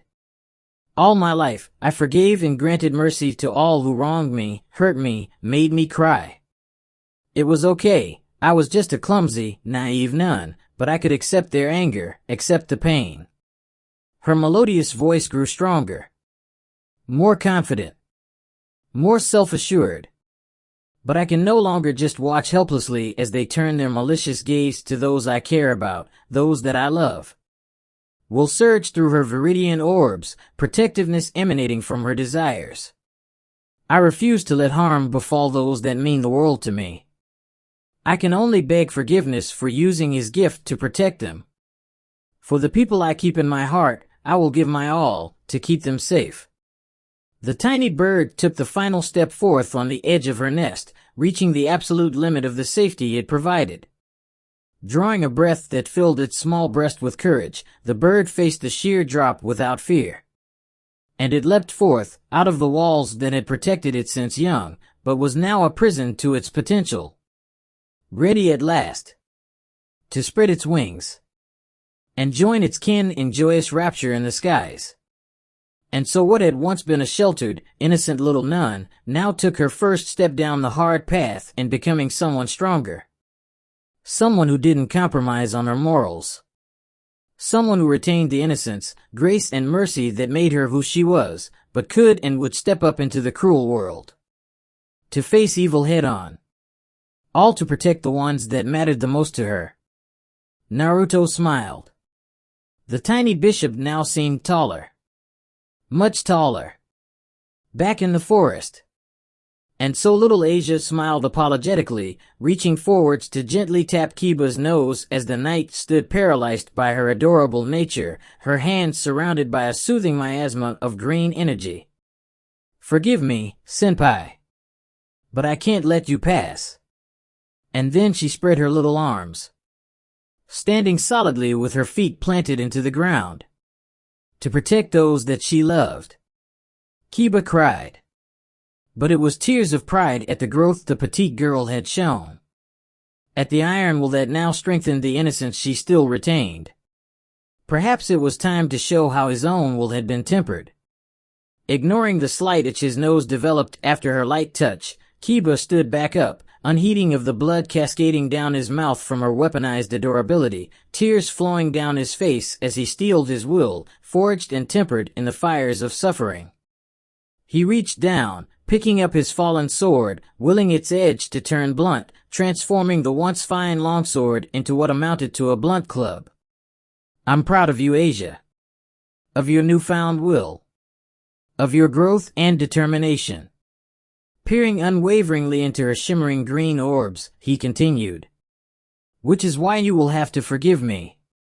For I think you'll find my will." He gently raised the club, smiling apologetically. "Equal to yours. 2L. In a blur of movement, Kiba stepped forth and bopped the petite bishop on her head gently. Blood gushed from his lips as his conscience protested at the equivalent of kicking a downed puppy as Asia's eyes gradually closed, the little one falling into the realm of blissful unconsciousness. Kiba blurred forward and caught her before she could hit the ground, lowering her gently onto a soft bed of moss for her impromptu nap. "I'm truly sorry, but I can't let you win," he whispered. After seeing to it that the blue flag was still secure in the holster on his back, the knight sped off, scratching at his increasingly itchy nose. And Asia smiled in her sleep. Kiba tripped. Again. Hi's head felt heavy, far too heavy. Something was wrong. His usual speed had slowed down tremendously, every step felt like he was wading through rapidly congealing concrete, and his head was swimming deliriously. Why was he so dizzy? The world was fading in and out of focus as he swayed on his feet, dropping his sword as he cradled his suddenly much heavier head in his hands. Why couldn't he see anything beyond his nose? His field of vision was being constricted. Something was very wrong. He barely made it, stumbling across the line dividing the territory between red and blue, miraculously surviving the numerous traps that he had tripped on the way, his entire body covered in wounds that Akino's sadistic traps had inflicted on him. Kiba had lost count of the number of times he had fallen into a hidden pit filled with thorny plants, stepped on a hidden noose trap that lifted him up as he hung suspended, upside down in the air as blood rushed to his head. His queen was scary. Very much so. Era, you're so naughty, Kiba-kun. Talking behind my back like this. Kiba froze. And slowly turned around to face his doom. Violet eyes glimmered with amusement and anticipation as the peerage's most powerful and versatile piece slowly glided down to a graceful stop, her leathery wings flapping as they lowered her down from her overwatch above. Until Akino gaped in surprise and horror as she caught a glimpse of Kiba's visage, her playful, naughty tone evaporating like water in the desert. "Kiba! What happened to your face?" she exclaimed in concern and shock, her hands coming up to caress Kiba's swollen, heavy head. "Huh?" The normally eloquent knight mumbled obtusely, he felt so lethargic and dizzy. Akino materialized a mirror from somewhere, holding it up as Kiba strained to discern his reflection as his vision swam again. His sword fell to the floor with a clang from where it had been raised in defense when Akino suddenly appeared. There was something dreadfully wrong with what greeted him in the mirror's reflection. What stared back was not the usual handsome, well-rounded visage. Instead, it was something resembling the horrifying masks that kids wore at Halloween when they went house to extort treats. His once angular, chiseled nose was severely swollen, resembling a massive tumor that had decided to make itself a home on the center of his face, obscuring his vision with its bulk, weighing his head down with its immense mass. It shared a great similarity to the massive red noses that clowns wore at the circle. The horrifying appearance reflected in Akino's mirror was worsened by the fact that his skin was still bright pink and slightly crispy, his luxurious, smooth blonde hair still not growing back after the torture he had received under Kurama 3 days ago. Kiba moaned in despair. Despite his lack of outright arrogance over his honestly stunning looks, as a devil, he was prideful over his immaculate appearance, taking good care to maintain it. But it was all ruined. As he brooded over his destroyed appearance, he noticed something bright and sparking before him. Squinting at the bright light growing before him, he put away Akino's mirror as he wondered why the sky was suddenly so overcast, a huge wave black clouds rolling over the horizon. Akino hovered a safe distance away from Kiba as he stared, frozen at her. More specifically, the forming weapon in her hands. Energy coalesced between her palms, forming a sphere before lengthening into a thick pillar that slowly rotated as she cradled it in both hands, compressing it into a spear of roiling energy. The sky darkened, pitch-black thunderclouds rolling in like the inevitable arrival of the waves at high tide, surging with unrestrained force even as streaks of lightning zipped through the formation's gut, accompanied by thunder resounding ominously. The lightning zipping around in the belly of the pitch-black mammothous clouds eventually coalesced into a lattice of volatile energy, before streaking down in a blast of light that seared Kiba's eyes, colliding with the massed spear of energy in the queen's hands. The fusion of natural lightning and its magical counterpart caused the tiny remnants left of Kiba's bodily hair to stand on edge, static dancing along his skin as it rippled like a goose's skin. He was well and truly screwed. Using her inherent power as a Shinto priestess to full advantage, Akino had summoned a natural thunderstorm that freely provided endless amounts of pure electricity, of which the only limitation was her being unable to harness it without further refinement with magic. Like a starving beast, the coalescing pillar of demonic magic rotating between Akino's hands devoured the electricity freely given from the thunderclouds, solidifying and strengthening the bolt into a spear of lightning that shimmered and sparked with destructive energy. Akino smiled happily. "Good night, Kiba-kun." And she hurled the spear of purified condensed lightning, fueled by energy from the heavens itself, transforming into a weapon reminiscent of the legendary spear of Odin, Gungnir, towards the person holding the only metallic objects in that neck of the woods. Kiba glanced from the incoming bolt to the metal pole of the blue team's flag and groaned. There was no way he was going to come out of this conscious. Even surviving this attack would be a lucky break. They had lost. But he couldn't just drop the flag here, could he? He was his king's knight. He never yielded. Clarity surged back into his muddled thoughts. Time seemed to slow as his mind strained to find a way for him to escape this trap. First, he needed to survive this bolt. Surely Akino had to be tired out after summoning such a powerful attack. He just needed to hold out. Wall of swords. He whispered, pouring every ounce of demonic power into his wish, nay, his command. And dozens upon dozens of swords materialized before him, longswords, broadswords, even massive greatswords slamming into the soil with immense force, sending up a spray of dust and fallen leaves from the impact, forming a thick, defensive wall. The proverbial immovable object. It looked like an impregnable defense. Before the lightning bolt crashed into the wall with all the strength of an unstoppable force. Electricity arced through the metallic blades, sparks flying off as the metal conducted the energy into the earth rapidly, the heat of the bolt flash-frying the grips and crossguards as peals of thunder rattled the wall. His teeth vibrating in his jaws from the sheer force of the thunder, Kiba turtled behind his hastily formed defenses, hoping and praying that he made it through the onslaught conscious. Most of the lightning surged back into the ground, but stray bolts leaped off the walls and into the flagpole holstered behind him, the passage of electricity making his boots smoke as his body locked up, his head buzzing painfully as the electricity arced through him. Finally, the torture ended, his swords dematerializing as his reserves of demonic energy ran out. Kiba looked up from where he had fallen. Surely, after all that power placed into that assault, Akino had run out of demonic energy. The queen wasn't known for her stamina after all. Especially since his sacred gear, Sword Birth, was an excellent countering type against lightning, due to the basic physics of metal being extremely conductive against it. But he had miscalculated. Gravely. Akino wasn't even sweating. He swore.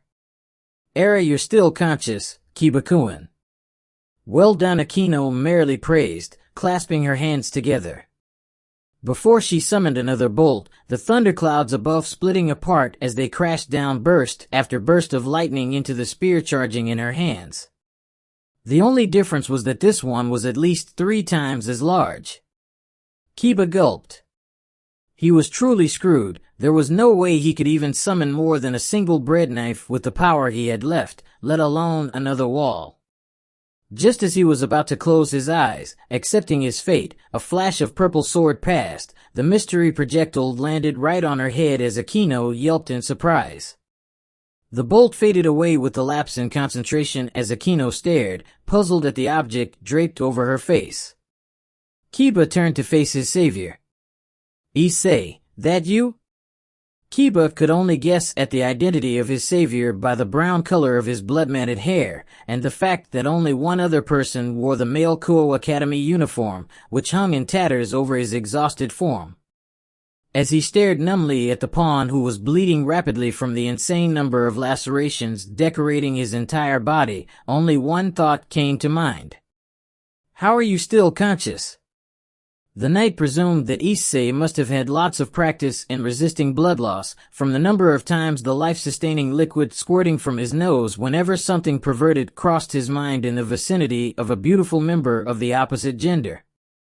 Help me," the brunette moaned, before he collapsed. Kiba's eyes widened in shock. There was a white-haired lump attached to his back, the only place left unscratched. Naya. Kaneko had returned from her primal, feral rage and appeared doped to high heaven as she clung, painfully Kiba noticed, to Issei's back like the world's cutest backpack, a pair of adorable cat ears and a happily swaying cat tail emerging from hiding. Wow! The knight struggled to find words to describe the impossible scene before his eyes. How had Issei managed to lure Kaneko out of her rage and reveal her Nekishu traits, let alone remain alive, albeit barely, after his dastardly theft of her precious undies? The idiot, my partner. Here, the gauntlet itself shuddered. Somehow managed to slather himself in catnip, of all the plants he could have picked to disguise his scent before his infiltration. And Kiba dissolved into laughter, rolling around the floor. Before karma struck back as he moaned in sudden agony, having hit his swollen, tumor-like nose on the ground, a torrent of tears leaking from his eyes. Then came the horrifyingly calm voice of their sadistic queen. "So, can you tell me just how you got your hands on my trusty racy lacy number 7, darling Issei-kun?" Kiba paled, noticing the lingerie hanging from Akino's index finger as she leveled a deadly calm stare at the frozen pawn. "I've been saving this one for Naruto-kun." Sparks danced from her fingers as Akino trembled with barely suppressed fury, her eyes twitching before she conjured the biggest spear of lightning Kiba had ever seen. "But somehow, I really feel like I could use some practice with this technique before I use it on my Naruto-kun. This really wasn't going to end well." Rias glanced at her watch. A full hour had already passed. Less than 10 minutes remained before the game of Capture the Flag would end, and still, no one had approached their base situated next to the river winding its way down the mountain range yet. Waiting here alone for the past hour had been excruciating, as Rias could only hope the plan she had concocted to use Issei to draw away the blue team for Kiba to steal their flag was proceeding on. She had received news that Kiba had retrieved the flag and encountered Asia after Issei had drawn Kaneko away with some distraction that Kiba refused to tell her about, the knight suppressing giggles even as he panted in exertion from his sprint towards the border, but they had both gone radio silent soon after. She was worried for them. A wave of massive, rumbling storm clouds formed suddenly above where her troops had been fighting, and that ominous sight could mean only one thing. Her boys were both in trouble. Well, Naruto had always said that a king had to lead from the front, and the peerage would follow, even if she led them straight to the abyss itself. She was never a fan of waiting for her enemies to appear before her anyway, unlike her rival, the heiress of Citri.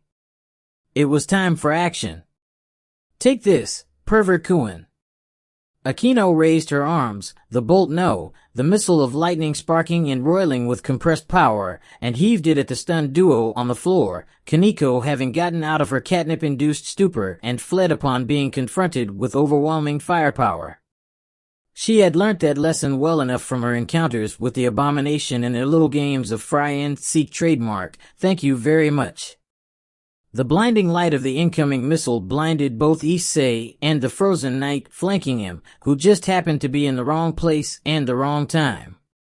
The insanely powerful projectile making Issei's spiky hair straighten up like a terrified animal's hackles.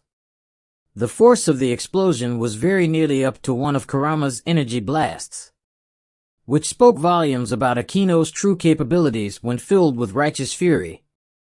There was no way the two males could even look at the missile without getting blinded from the glare, let alone take it head-on.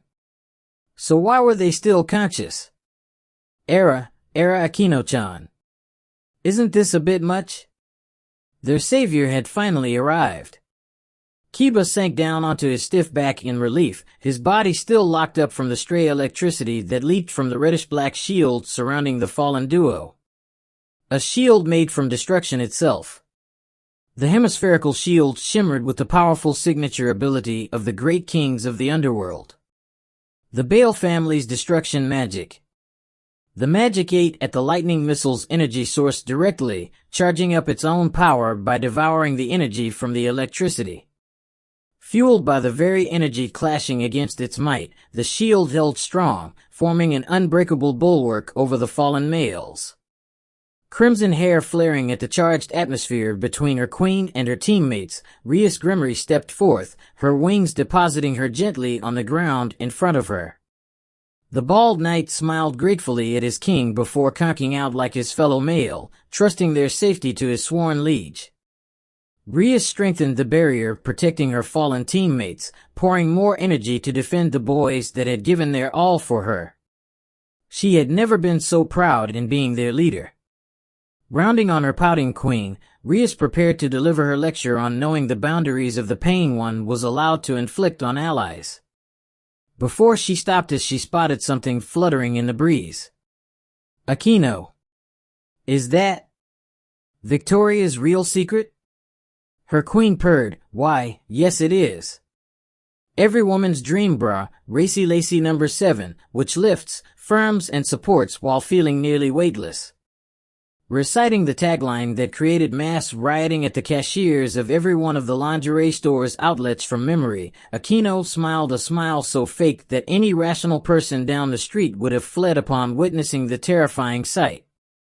Too bad her king wasn't rational at all when it came to defending her boys. Family first. Even against other family.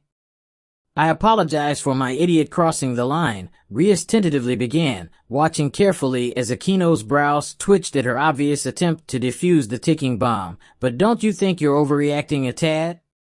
Steam hissed out of Akino's ears, her rage building up like an overboiled kettle about to blow its top.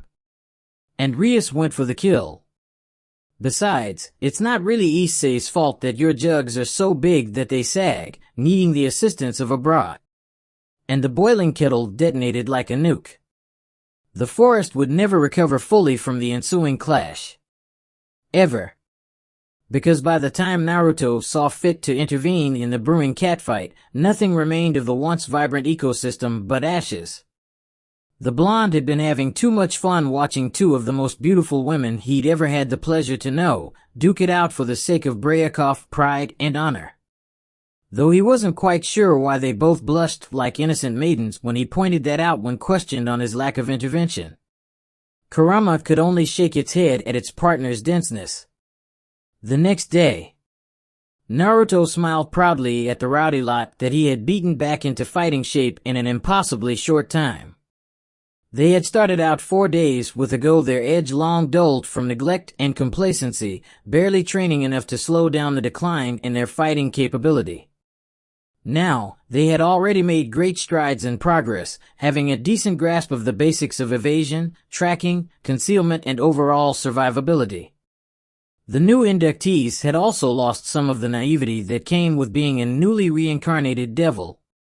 It was an impressive feat that they had improved so markedly in the short time they had available. Issei was still a work in progress, but he was proud of the perverted bastard. His king had tasked him to pull away the opposing team's defenders, and he had gone above and beyond in his duty, creating a gift-wrapped opportunity for his teammate to snatch the target through creating a distraction. Even if he had resorted to nabbing the opponent's underwear to pull out the win.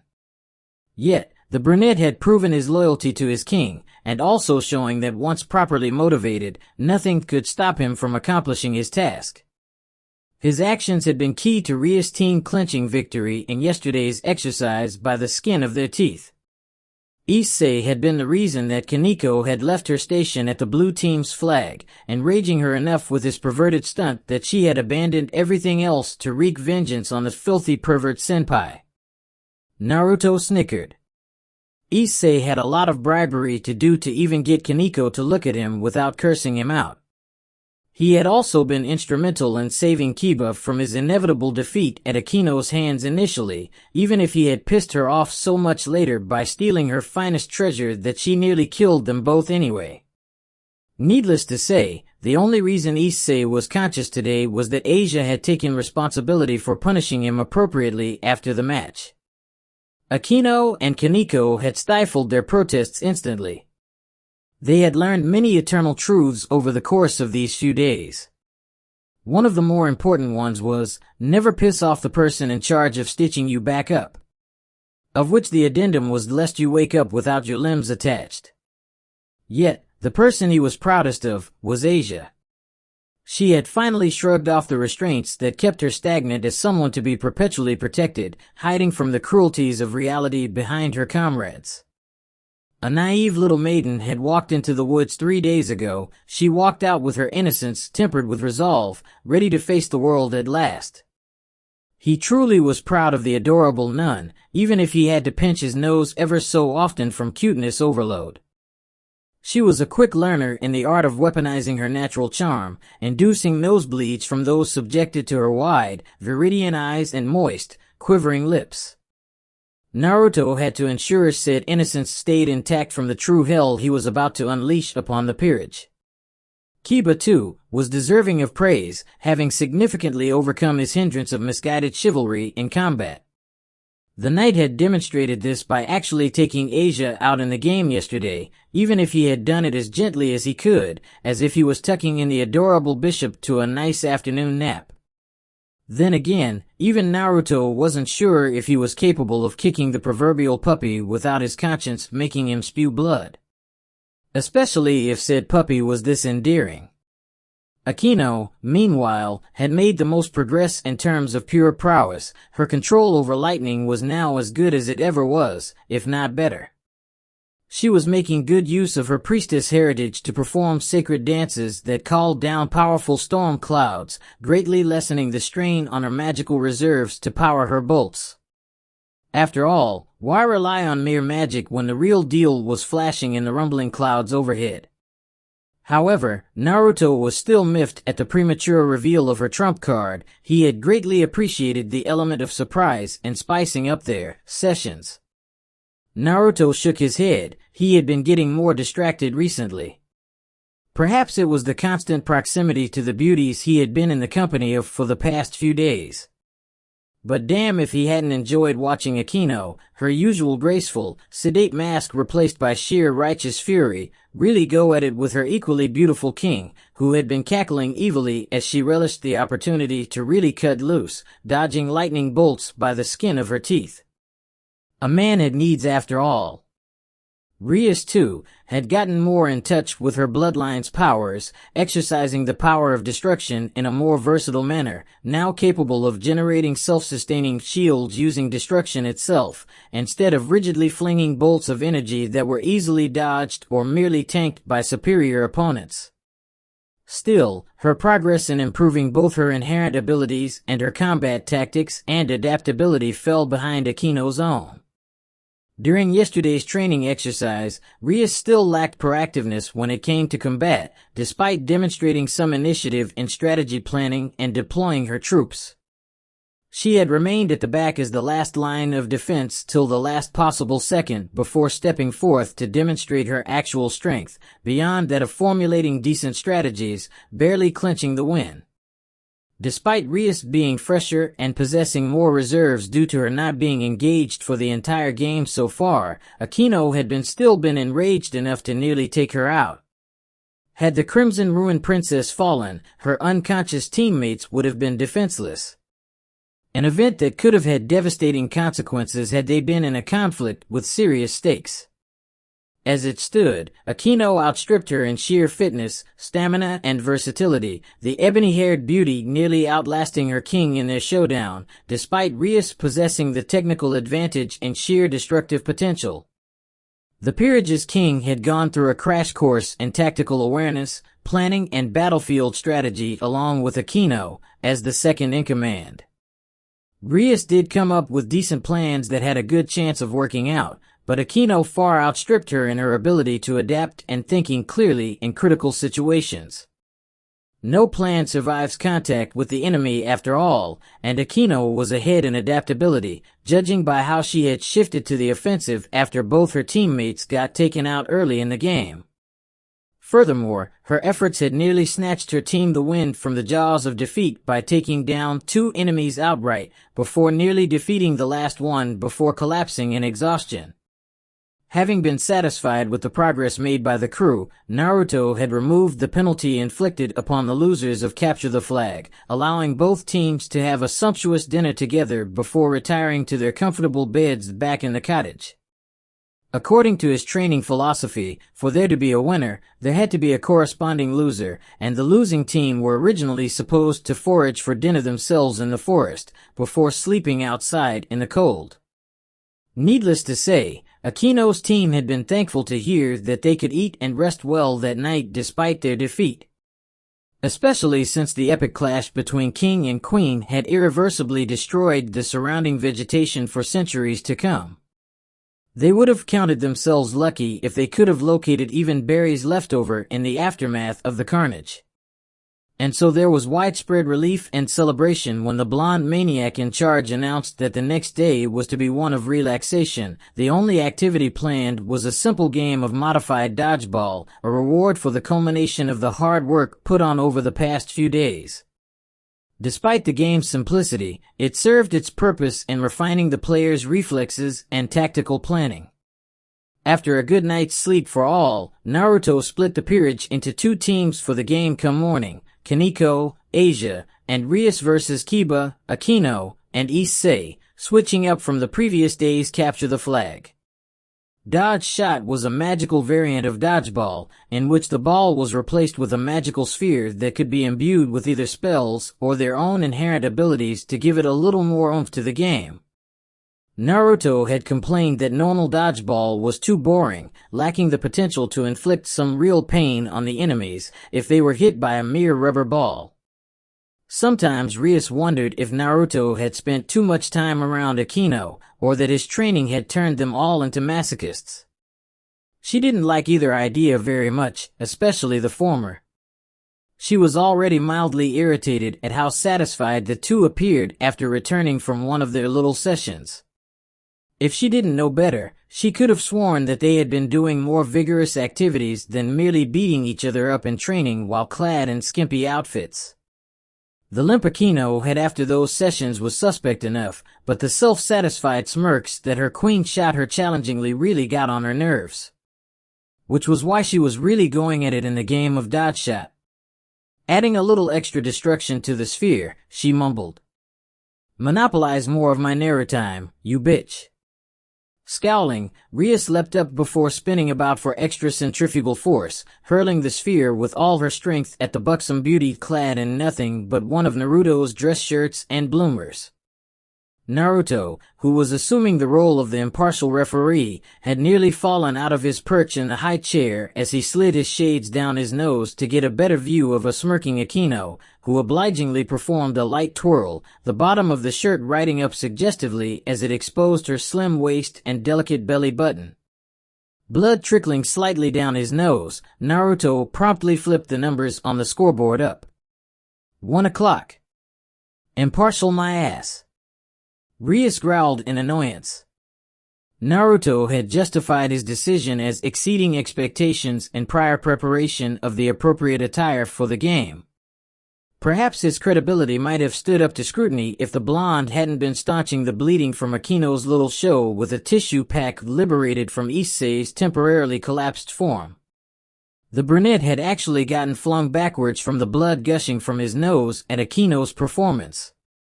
Issei had barely avoided being disqualified from his blood loss-induced collapse, which he attributed to technical difficulties. After seeing to it that Issei was revived, Naruto had promptly started the game, settling in for a good show with another one of Ria's smoothies. Kiba and Asia had been knocked out in the first 5 minutes, due to the knight still being slightly lightheaded, even after Asia had cured the tumor that had swelled his nose up like a balloon, and Asia being the usual adorable klutz, walking right into a shot aimed at Rias. It was now a 2v2. Akino and Issei versus Rias and Kaneko. The petite rook hadn't forgiven Issei for his dastardly crimes, no matter how much he had pleaded that he had done it for his team to win the game. And here was a gift-wrapped opportunity to exact covert vengeance, as she could not openly do so due to her pact with Asia. That girl managed to get her of all people with her cuteness. She had the monopoly on cuteness, damn it. Shaking her head to rid herself of those distracting thoughts, the white-haired Nekashu smirked as she caught the ball, the sphere shaking in strain as Kaneko crushed the rapidly rotating ball with all her strength, before spinning around and punting the projectile across the court like a blast from a railgun. Issei shuddered in terror at the bloodlust glinting in her golden orbs as a sadistic Cheshire grin adorned her visage. Kaneko had never looked this satisfied without a sweet treat stuffed in her mouth as she watched the sphere rocket towards the frozen brunette. Revenge was as sweet and tasty as one of her treasured treats apparently. However, the pawn refused to simply stand there like a fool and take the hit. He had learned much over the past few days.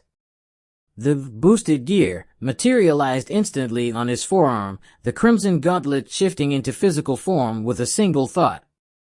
Issei's reaction time had increased massively by necessity, as a split second was all he got in warning before needing to throw himself to the side to dodge one of Kurama's nukes. Issei had once complained that despite being the Welsh dragon's vessel, he was born as a squishy human, having no blessings or innate abilities from birth, making him extremely vulnerable in his current weak state, lacking any protection or armor whatsoever. Naruto had graced the brunette with such a pitying look that Issei had nearly exploded from the condescending stare which was making him feel like a pathetically stupid gnat. The blonde had then groaned in exasperation before beginning his response of Issei's whining. "My dear idiotic brother, are you not the wielder of the legendary, boosted gear, a weapon forged by the biblical god himself to contain the soul of a dragon so powerful it took the combined might of the 3 factions to take him down? A god-slaying weapon housed in a shell so powerful even Drake couldn't break out of, even with all his might? If the Welsh dragon couldn't get past that gauntlet he's been trapped in for millennia, what better armor could you ask for than what you already possess in your very soul?" The look of sheer enlightenment on his face as Issei processed Naruto's observation was enough to brighten the room they were in, much to Naruto's amazement.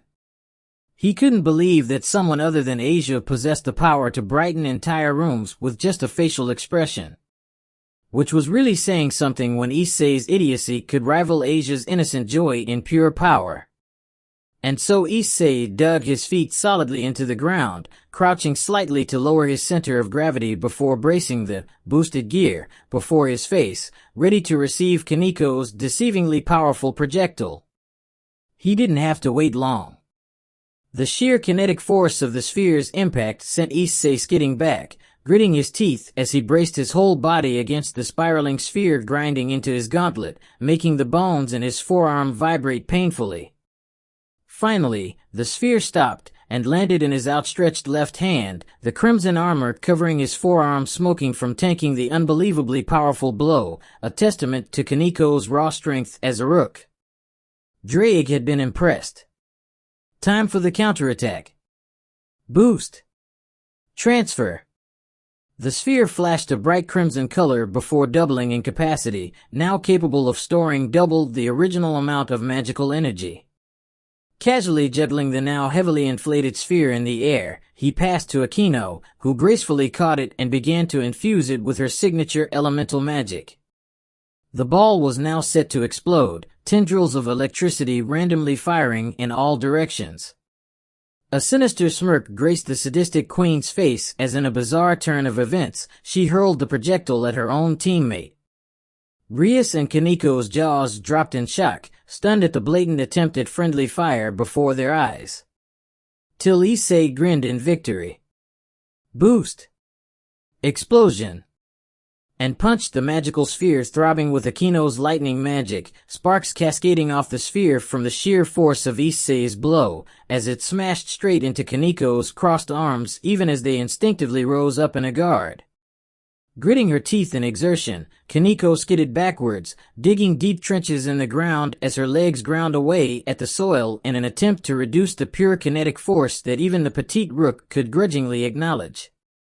Her hair standing on end from the electricity, Kaniko's expression was livid. It had been a good shot, but it wasn't just Issei who had gotten much more adept at using his strengths over the past few days. Naruto had also taught her how to efficiently maximize her rook durability and physical prowess. Stopping such a powerful blow might have been beyond her a week ago, but not now. So why was Akino still smiling? Oh. Shit. And the sphere imploded, lightning sizzling out in a lattice of bright light that scorched her retinas and deafened her sensitive ears. Kaniko was eliminated. Instantly. Ria stared in horror at the slightly smoking form of her diminutive rook, Asia already rushing over to stitch her back together. She'd had but a split second to form a shield of destruction around herself before the impromptu bomb had detonated, leaving her the last member standing. Rias had attempted to use her bloodline's powers to form a full spherical shield around the projectile initially, but lacked the fine control to materialize it without harming her rook, who had been succeeding in stopping the sphere's kinetic force. She could only apologize later. Regret surged through her. If only she hadn't put off continuing to improve her skill and utilizing her powers for the past few years, she could have saved her rook from her painful fate. She really hated herself sometimes. The now inert ball rolled innocently towards her, no sign of the formerly monstrous projectile that had put her rook out of commission earlier. Growling as she picked up the ball, she leveled a deadly glare at her queen, whose grin of victory slowly faded. If I can't protect my family, you can be damn sure I'll avenge it. 2L. Akino gulped. That really may not have been the best idea. Naruto winced in sympathetic agony. The peerage's king, enraged at having watched one member of her beloved family fall right before her, seemed to have forgotten that this was just a game. Although that didn't quite seem like the only reason behind Rias hurling the sphere filled with the reddish-black miasma of pure destruction at her rapidly paling queen. Naruto faintly overheard some of the furious muttering Rias was mumbling under her breath. Fighting my Naruchan in those dash, sweaty dash. Little big bouncy dash. After hearing his name, the blonde wisely adopted an ignorant, blank expression as he casually slurped another smoothie he had liberated from somewhere. He had learned to ignore, or outright pretend to be just an unknowing, dumb blonde when faced with a potential catfight. He had carefully modeled his blank, naively stupid expression after Issei's own default expression, and it was very effective at its job, which spoke volumes about the pawn's ability to look dumb and naive, which was a euphemism as the brunette was likely actually that stupid when it came to perverted things. Akino wisely took the coward's way out and grabbed the frozen brunette beside her, placing him directly into the line of fire. Obviously, she hadn't completely worked off her frustrations from Issei's stunt in Capture the Flag yesterday. She had been saving that particular piece of underwear as a trump card during her sessions with Naruto. The crown jewel of her lingerie collection could only be used sparingly. Few were worthy of seeing the buxom beauty in her treasured racy lacy number 7. The current list of worthy candidates currently sat at a hefty sum of 1. Her Narukuin. Rubbing her thighs together in anticipation as she bit her luscious lips, Akino set aside the smoking brunette, passing the moaning corpse into Asia's welcoming arms. Issei had been a more than adequate shield for her purposes. Rias' attack had been a little too much for her to defend all on her lonesome. Perhaps she could officially forgive him for his daring stunt later on. Not likely. Turning back to face her rival, Akino grinned, trailing her moist, red tongue all over her well-formed lips, blowing a kiss at the blonde impartial referee as she sent a taunting gaze at her king.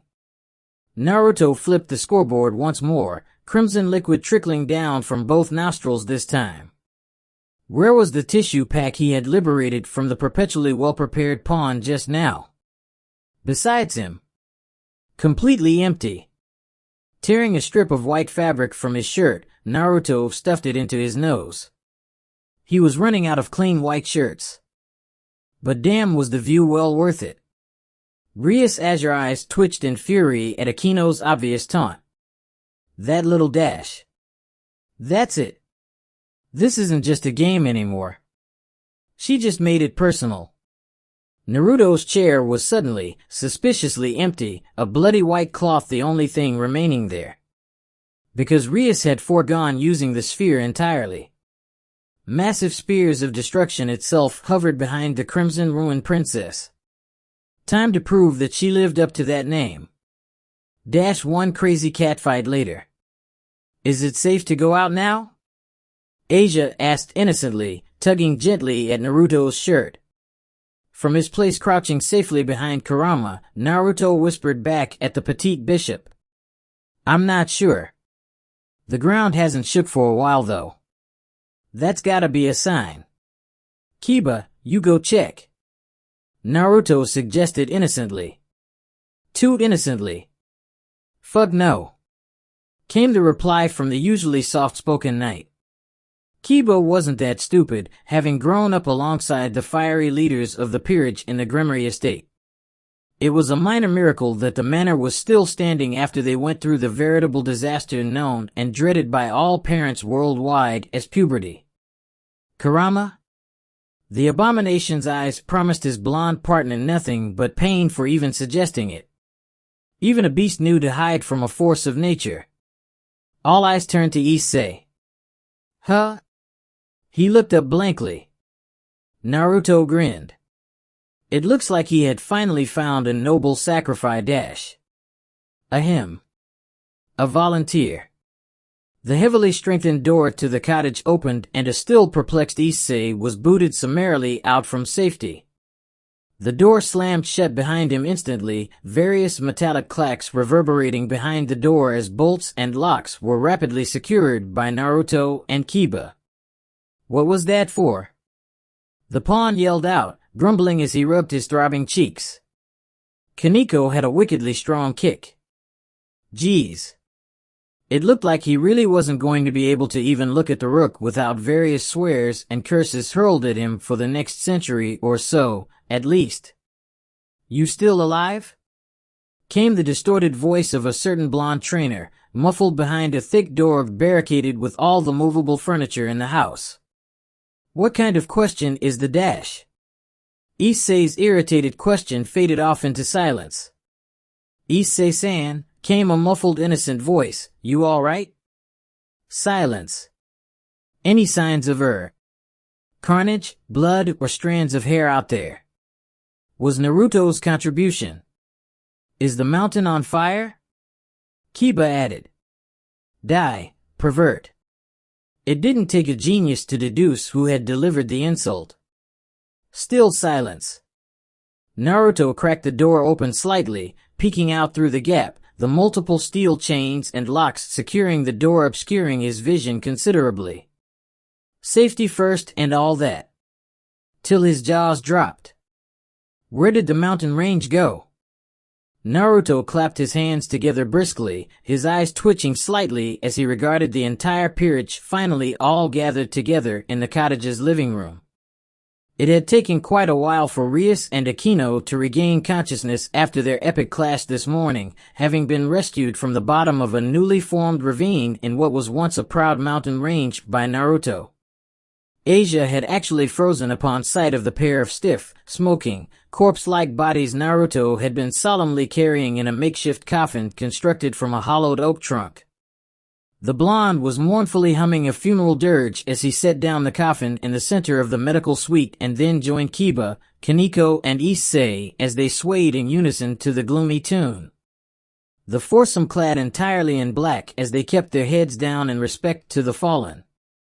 Asia's eyes had actually twitched from frustration at the idiocy of her family sometimes. It had taken every ounce of her magical energy to revert the 2 lumps of coal Naruto had brought back from his expedition back to life, Asia's efficacy with twilight healing, having improved by leaps and bounds due to the amount of practice she had been getting in over the last few days. Rias and Akino now rested on hospital-grade movable beds, propped up by numerous pillows retrieved from their own beds at home for maximum comfort. Kaneko had been conferred this task, and she had dutifully carried it out, returning an hour later with both sets of pillows.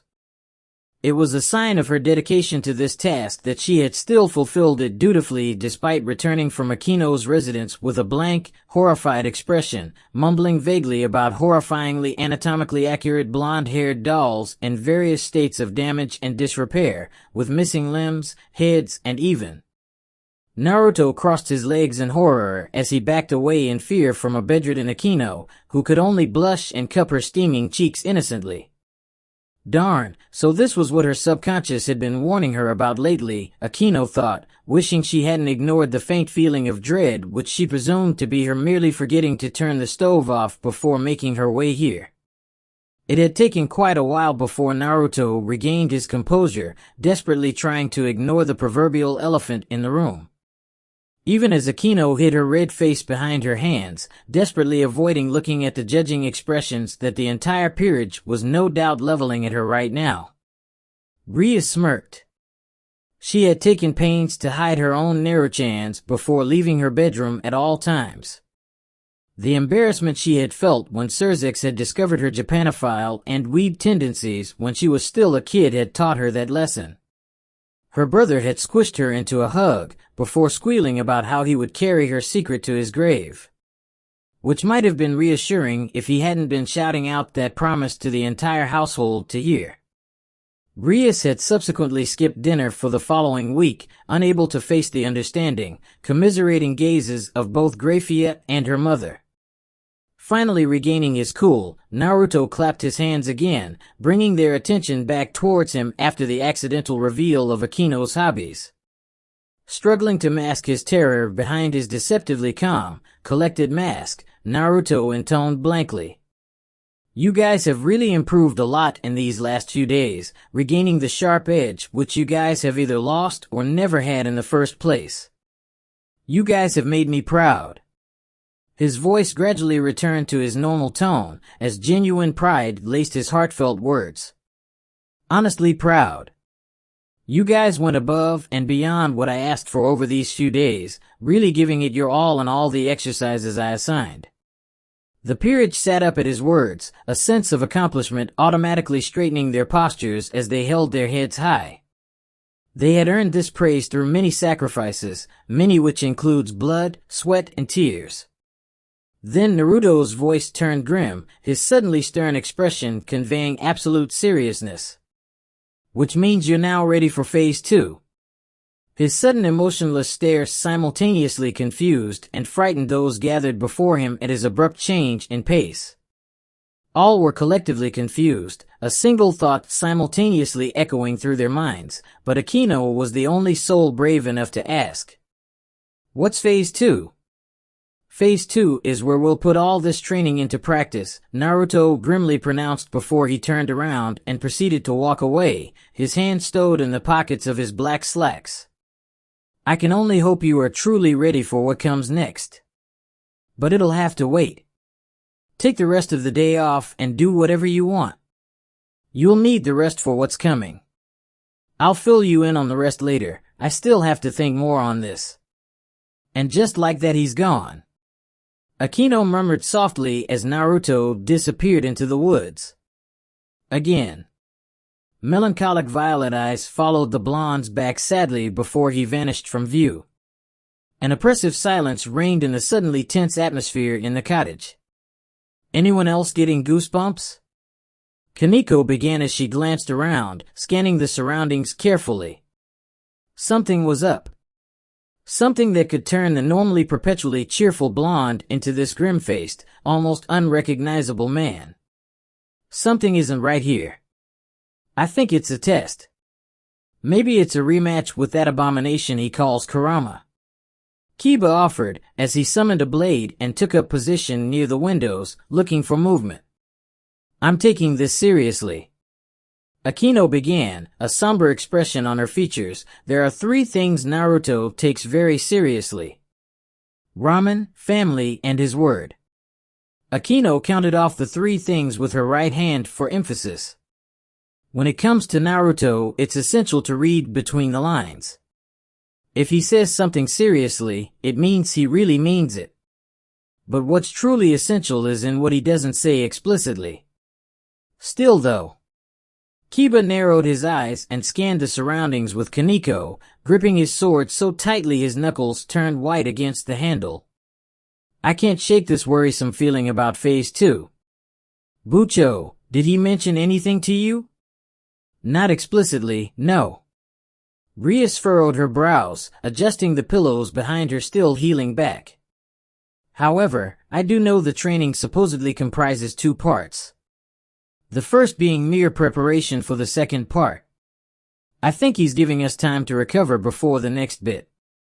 Problem is, we already feel like meat through the grinder after 3 days. I can't imagine just what he's cooked up next. What kind of training needs another training just to prepare for it? Issei shivered, arms wrapping protectively around himself as he rocked back and forth on the sofa. He still had trauma from being used like a beloved scratching post by Kaneko, the horror he felt from the experience second only to the beating the eldritch beast named Kurama had dished out. Though he should really thank his lucky stars that he had used catnip to disguise his scent, the plant miraculously saving him from being rendered into fleshy strips by an enraged, feral Kaneko. The catnip had averted his certain death, instead settling for having Issei's whole body covered in painful lacerations from the doped nekashu. To this day, he still wondered if it would have been better to die than feel the excruciating agony of each cut being inflicted, especially when most of the damage was situated around the vicinity of his face and his more hem-sensitive areas. That had really been a bitch to heal. Naruto had blindfolded Asia before allowing her to work her magic, staring at Issei with crossed arms and blue eyes that promised death if Issei reacted in any way to the adorable bishop's proximity. What kind of training? The insanely difficult kind. I don't know about you guys, but I'm going to go get ready. Kiba declared, sheathing his sword. If what comes next is worse than what we've already gone through, I'm going to need mental preparation too. What can we possibly do if we don't know who, or even what's coming? Issei pointed out with his usual confounded expression. To his surprise, it was Kaneko who replied to his question, seemingly forgetting that she was supposed to be giving him the cold shoulder due to the serious atmosphere. Haltingly, the petite bishop spoke. Survival, evasion, tactics, teamwork.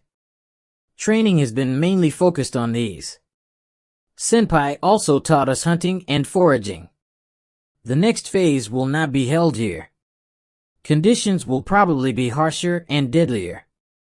We need to be ready. Issei wasn't stupid enough to look a gift horse in the mouth by commenting on Kaneko's sudden change in her treatment of him, actually pausing to think over her words before he postulated, maybe a competition on a deserted survival island? Like in the shows? If the show was deadly enough to either kill or severely maim its contestants, maybe Akino nudged him. Despite her relaxed and playful manner, those that knew her knew better. The thought of the training had left her as anxious as anyone around. Naruto's training had never been painless for the people involved, often being referred to as torture instead. The buxom beauty was sure of one thing though, she couldn't wait for Naruto to return. Naruto, are you truly certain your friends are ready?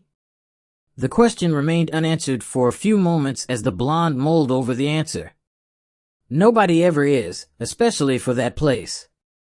But I know they'll get through it, because I believe in them.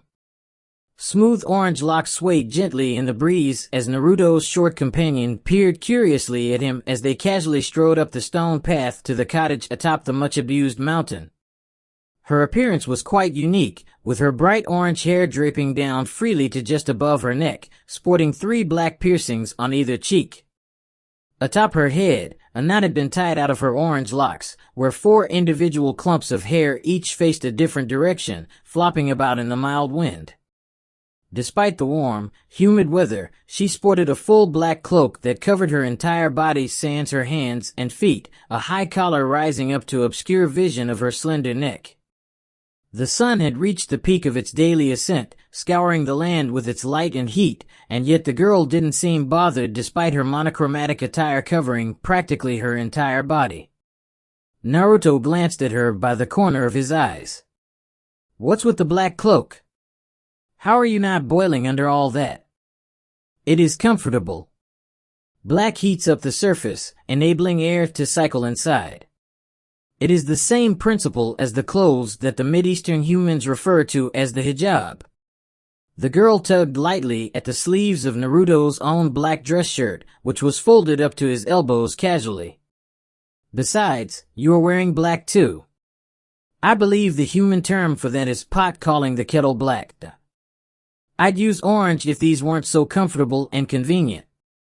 Naruto rolled his shoulders, feeling the silken fabric stretch pleasantly on his torso. Besides, what's the situation in the States? Any news on the missing flashlight? His companion shook her head. No, despite how divided they usually are, with their pride as Greek gods on the line, the Olympians have closed ranks and are keeping information regarding the incident strictly under wraps. Trust them to set aside all their differences temporarily when their reputation is at stake. They've got to keep the other pantheons in the dark about this fiasco. The ultimate weapon of the Greek pantheon going missing right in the midst of their domain? That information could spark war in the wrong hands. The Olympians have no lack of enemies just waiting for the opportunity to storm their gates. But given how overdramatic they are, that veil of secrecy shouldn't last much longer. Naruto released a long sigh. What about our prime suspects in the camp? Everything seems normal so far. The children haven't been made aware of the theft of the bolt and the centaur is still in that school. She returned her eyes to the path ahead. They aren't aware of my presence yet, and while I haven't confirmed your suspicions of the blonde one as of right now, I have found out that he occasionally demonstrates abnormal behavior when in private. Oh? He converses with himself and goes to great lengths to prevent his conversations from being overheard. I have been unable to get near him due to the risk of being discovered. There must be a story there. I did feel something off about him when I first saw him. He's putting on an act. No one smiles that much naturally. Naruto ran a hand through his hair tiredly. The problems just kept piling up while he was stuck here fulfilling one of his promises. Now about that trainer of heroes, have you managed to figure out why he's left the camp? He seems to be observing a satyr in the school. A goat person? That doesn't make sense. You sure there isn't a demigod in there? If there is, I cannot confirm it, but the satyr is best friends to a human boy. Naruto stopped and the girl stopped with him. Is the boy hyperactive, dense, and seems to always be twitchy? From my observations, it would seem so. His behavior in school would indicate that he's easily distracted, hyperactive, and has an unusually adept proficiency in ancient Greek. Naruto nodded slightly, his blonde locks swaying as he did so. The kid's a demigod. That's a common trait of all demigods, especially the ability to understand ancient Greek. The mischievous smirk that adorned his lips morphed in a more serene, almost fatherly smile. You've been doing great, P. Sometimes it feels like you've been growing up too fast. Grinning warmly at his daughter, Naruto ruffled her hair playfully as a slight blush decorated her cheeks. You know, you don't have to spend all your time doing work in my place. Take some time to explore the world. See the sights. Or perhaps even spending some time with your pops, huh? Naruto smiled lightly and wrapped an arm around her shoulders, pulling her into his welcoming warmth, making the girl's blush intensify. She really had grown up a lot in the past few years.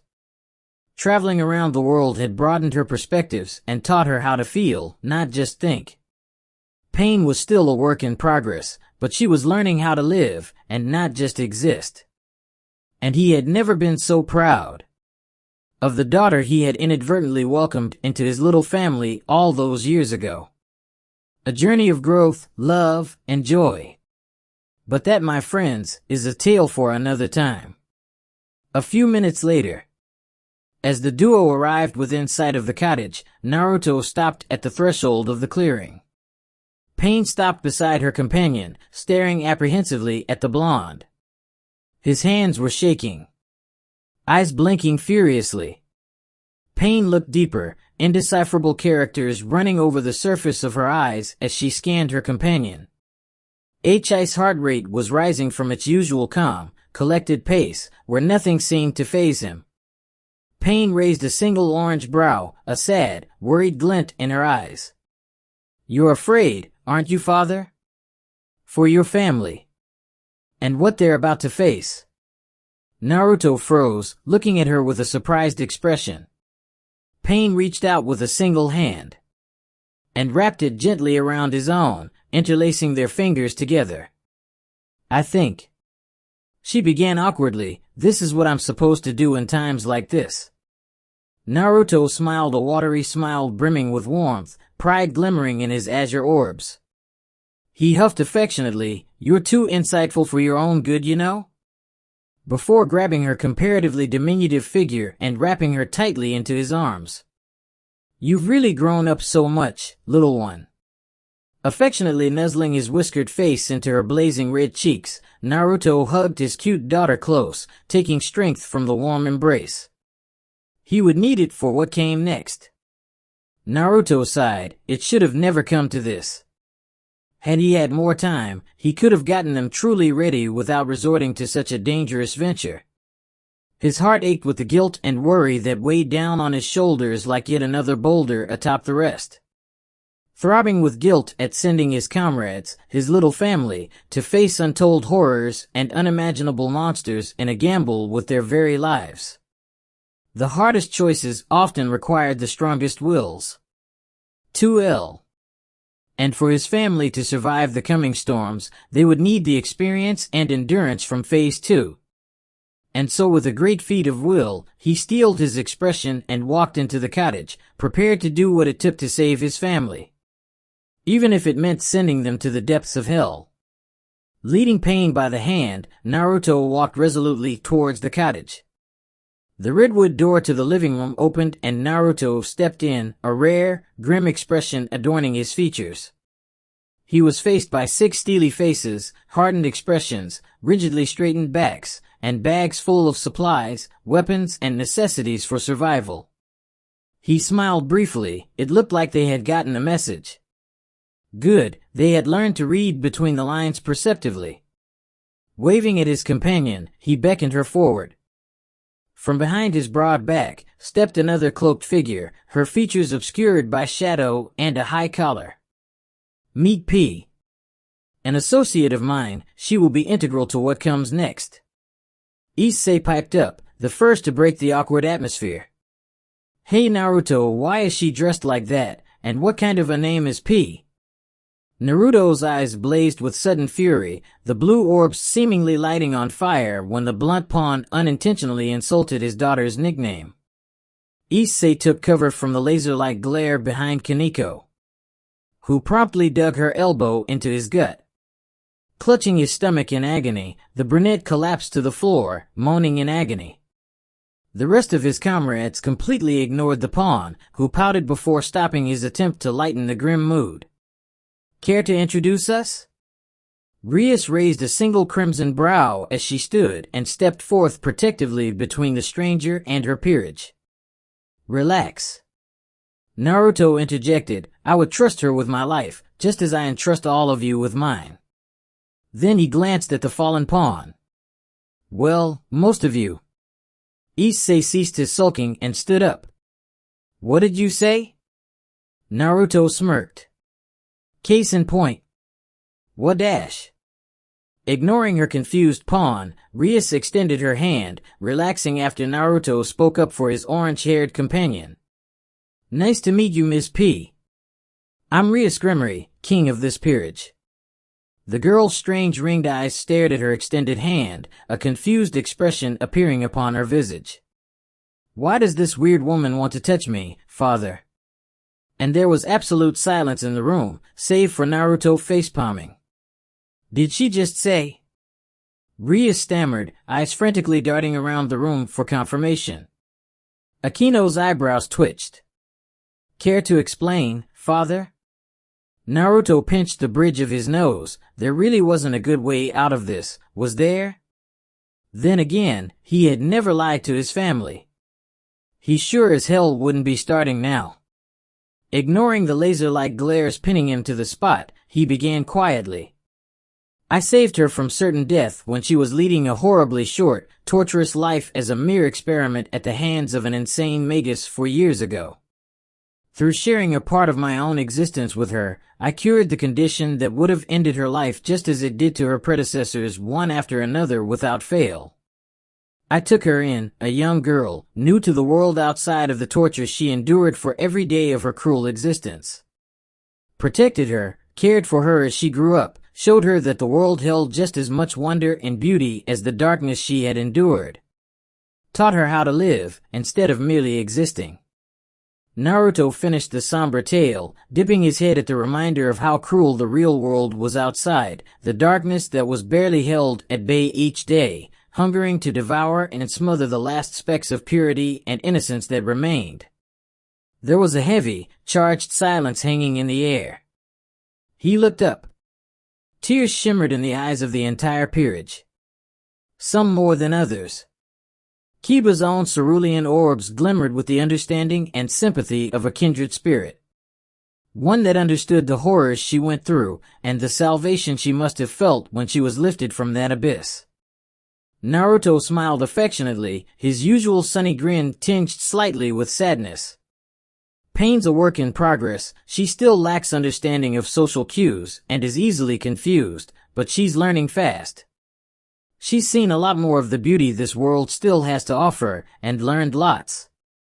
She's slowly grasping emotions beyond sadness and despair, learning to truly feel, experiencing joy, melancholy, reflection, hope, and dreams alike. Even pursuing that flighty temptress. Adventure. 3L.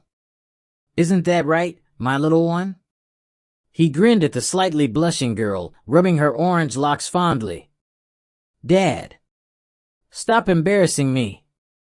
Pain protested, whining as her father figure picked her up, tossing her over his broad shoulders tenderly, laughing even as she beat at his head with her small fists.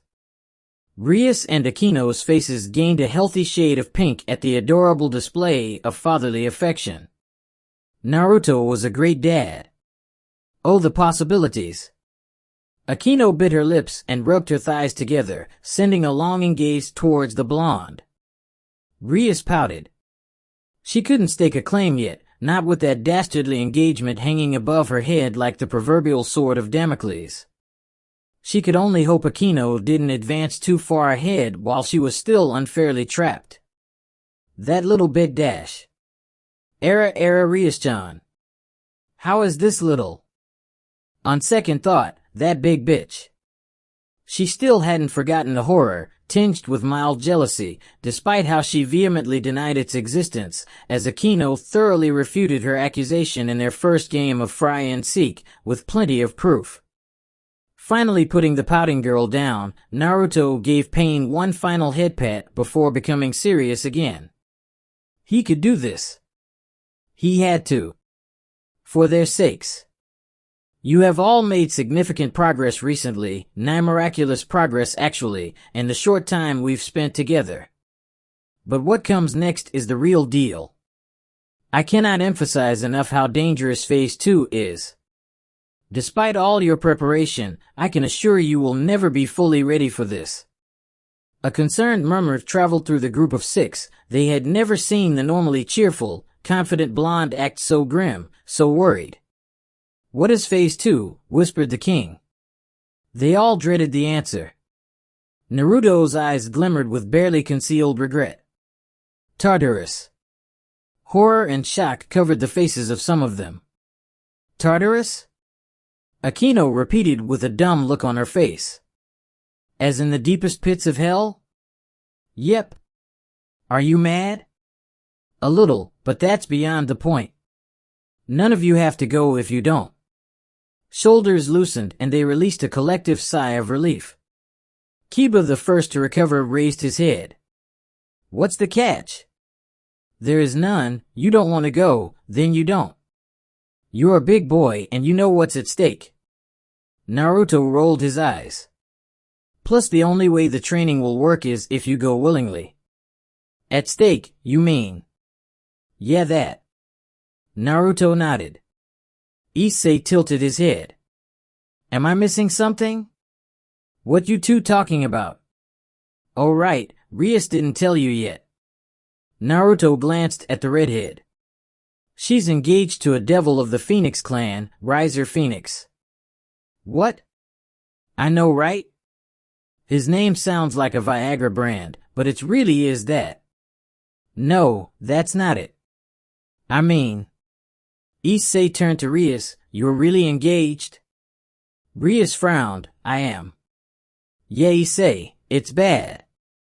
Devil marriages are built to last several millennia unless one dies, plus she'll have to lose her status as Grimoire heir and take the Phoenix name, where she'll become a nobody. Wow. There is hope though. If she proves that Riser isn't fit or worthy to be her husband, then she can cancel it.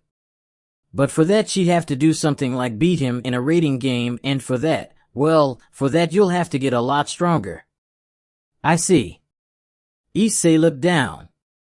They all took a moment to reflect. Issei looked up at Naruto, a fire in his eyes. Will going to Tartarus really help me get stronger to break this marriage? Yep, time fluctuates in Tartarus, so you can get a week or a year worth of training in a day in there. Then sign me up. Issei pumped his fist upwards. His enthusiasm and fire infected the others immediately, and they responded in kind. Fufufu, that's the spirit. Count me in as well. Me too. I'll also go. You guys. Naruto clapped his hands together, his visage having changed from the usual cocky smirk to a more genuine and warm smile. That's great. Remember that fire you're all feeling now in your chests. That will be what will get you through that hell. They nodded in union. Still, one thing didn't feel right, and Kiba was the one to catch onto it. Wait a minute, Naruto. As the Rook, you and Kurama would have to participate in the rating game with us. Can't you two beat Riser? Yeah, we can. I'm confident I could sweep his entire peerage alone, but I won't be here for the raiding game. You won't? Why not? I'll have to leave the peerage. There's something I have to do, and it's very much illegal, and I'll have to leave because of the backfire it'd have on Rias. Then just don't do it then. I wouldn't if I didn't absolutely have to, but I'm afraid I have no choice now. It's complicated and involves my sister and family, not anything any of you can help. So don't worry about it. You guys have your own fish to fry. I'm sure you'll be okay without me. They were ready. Chapter end.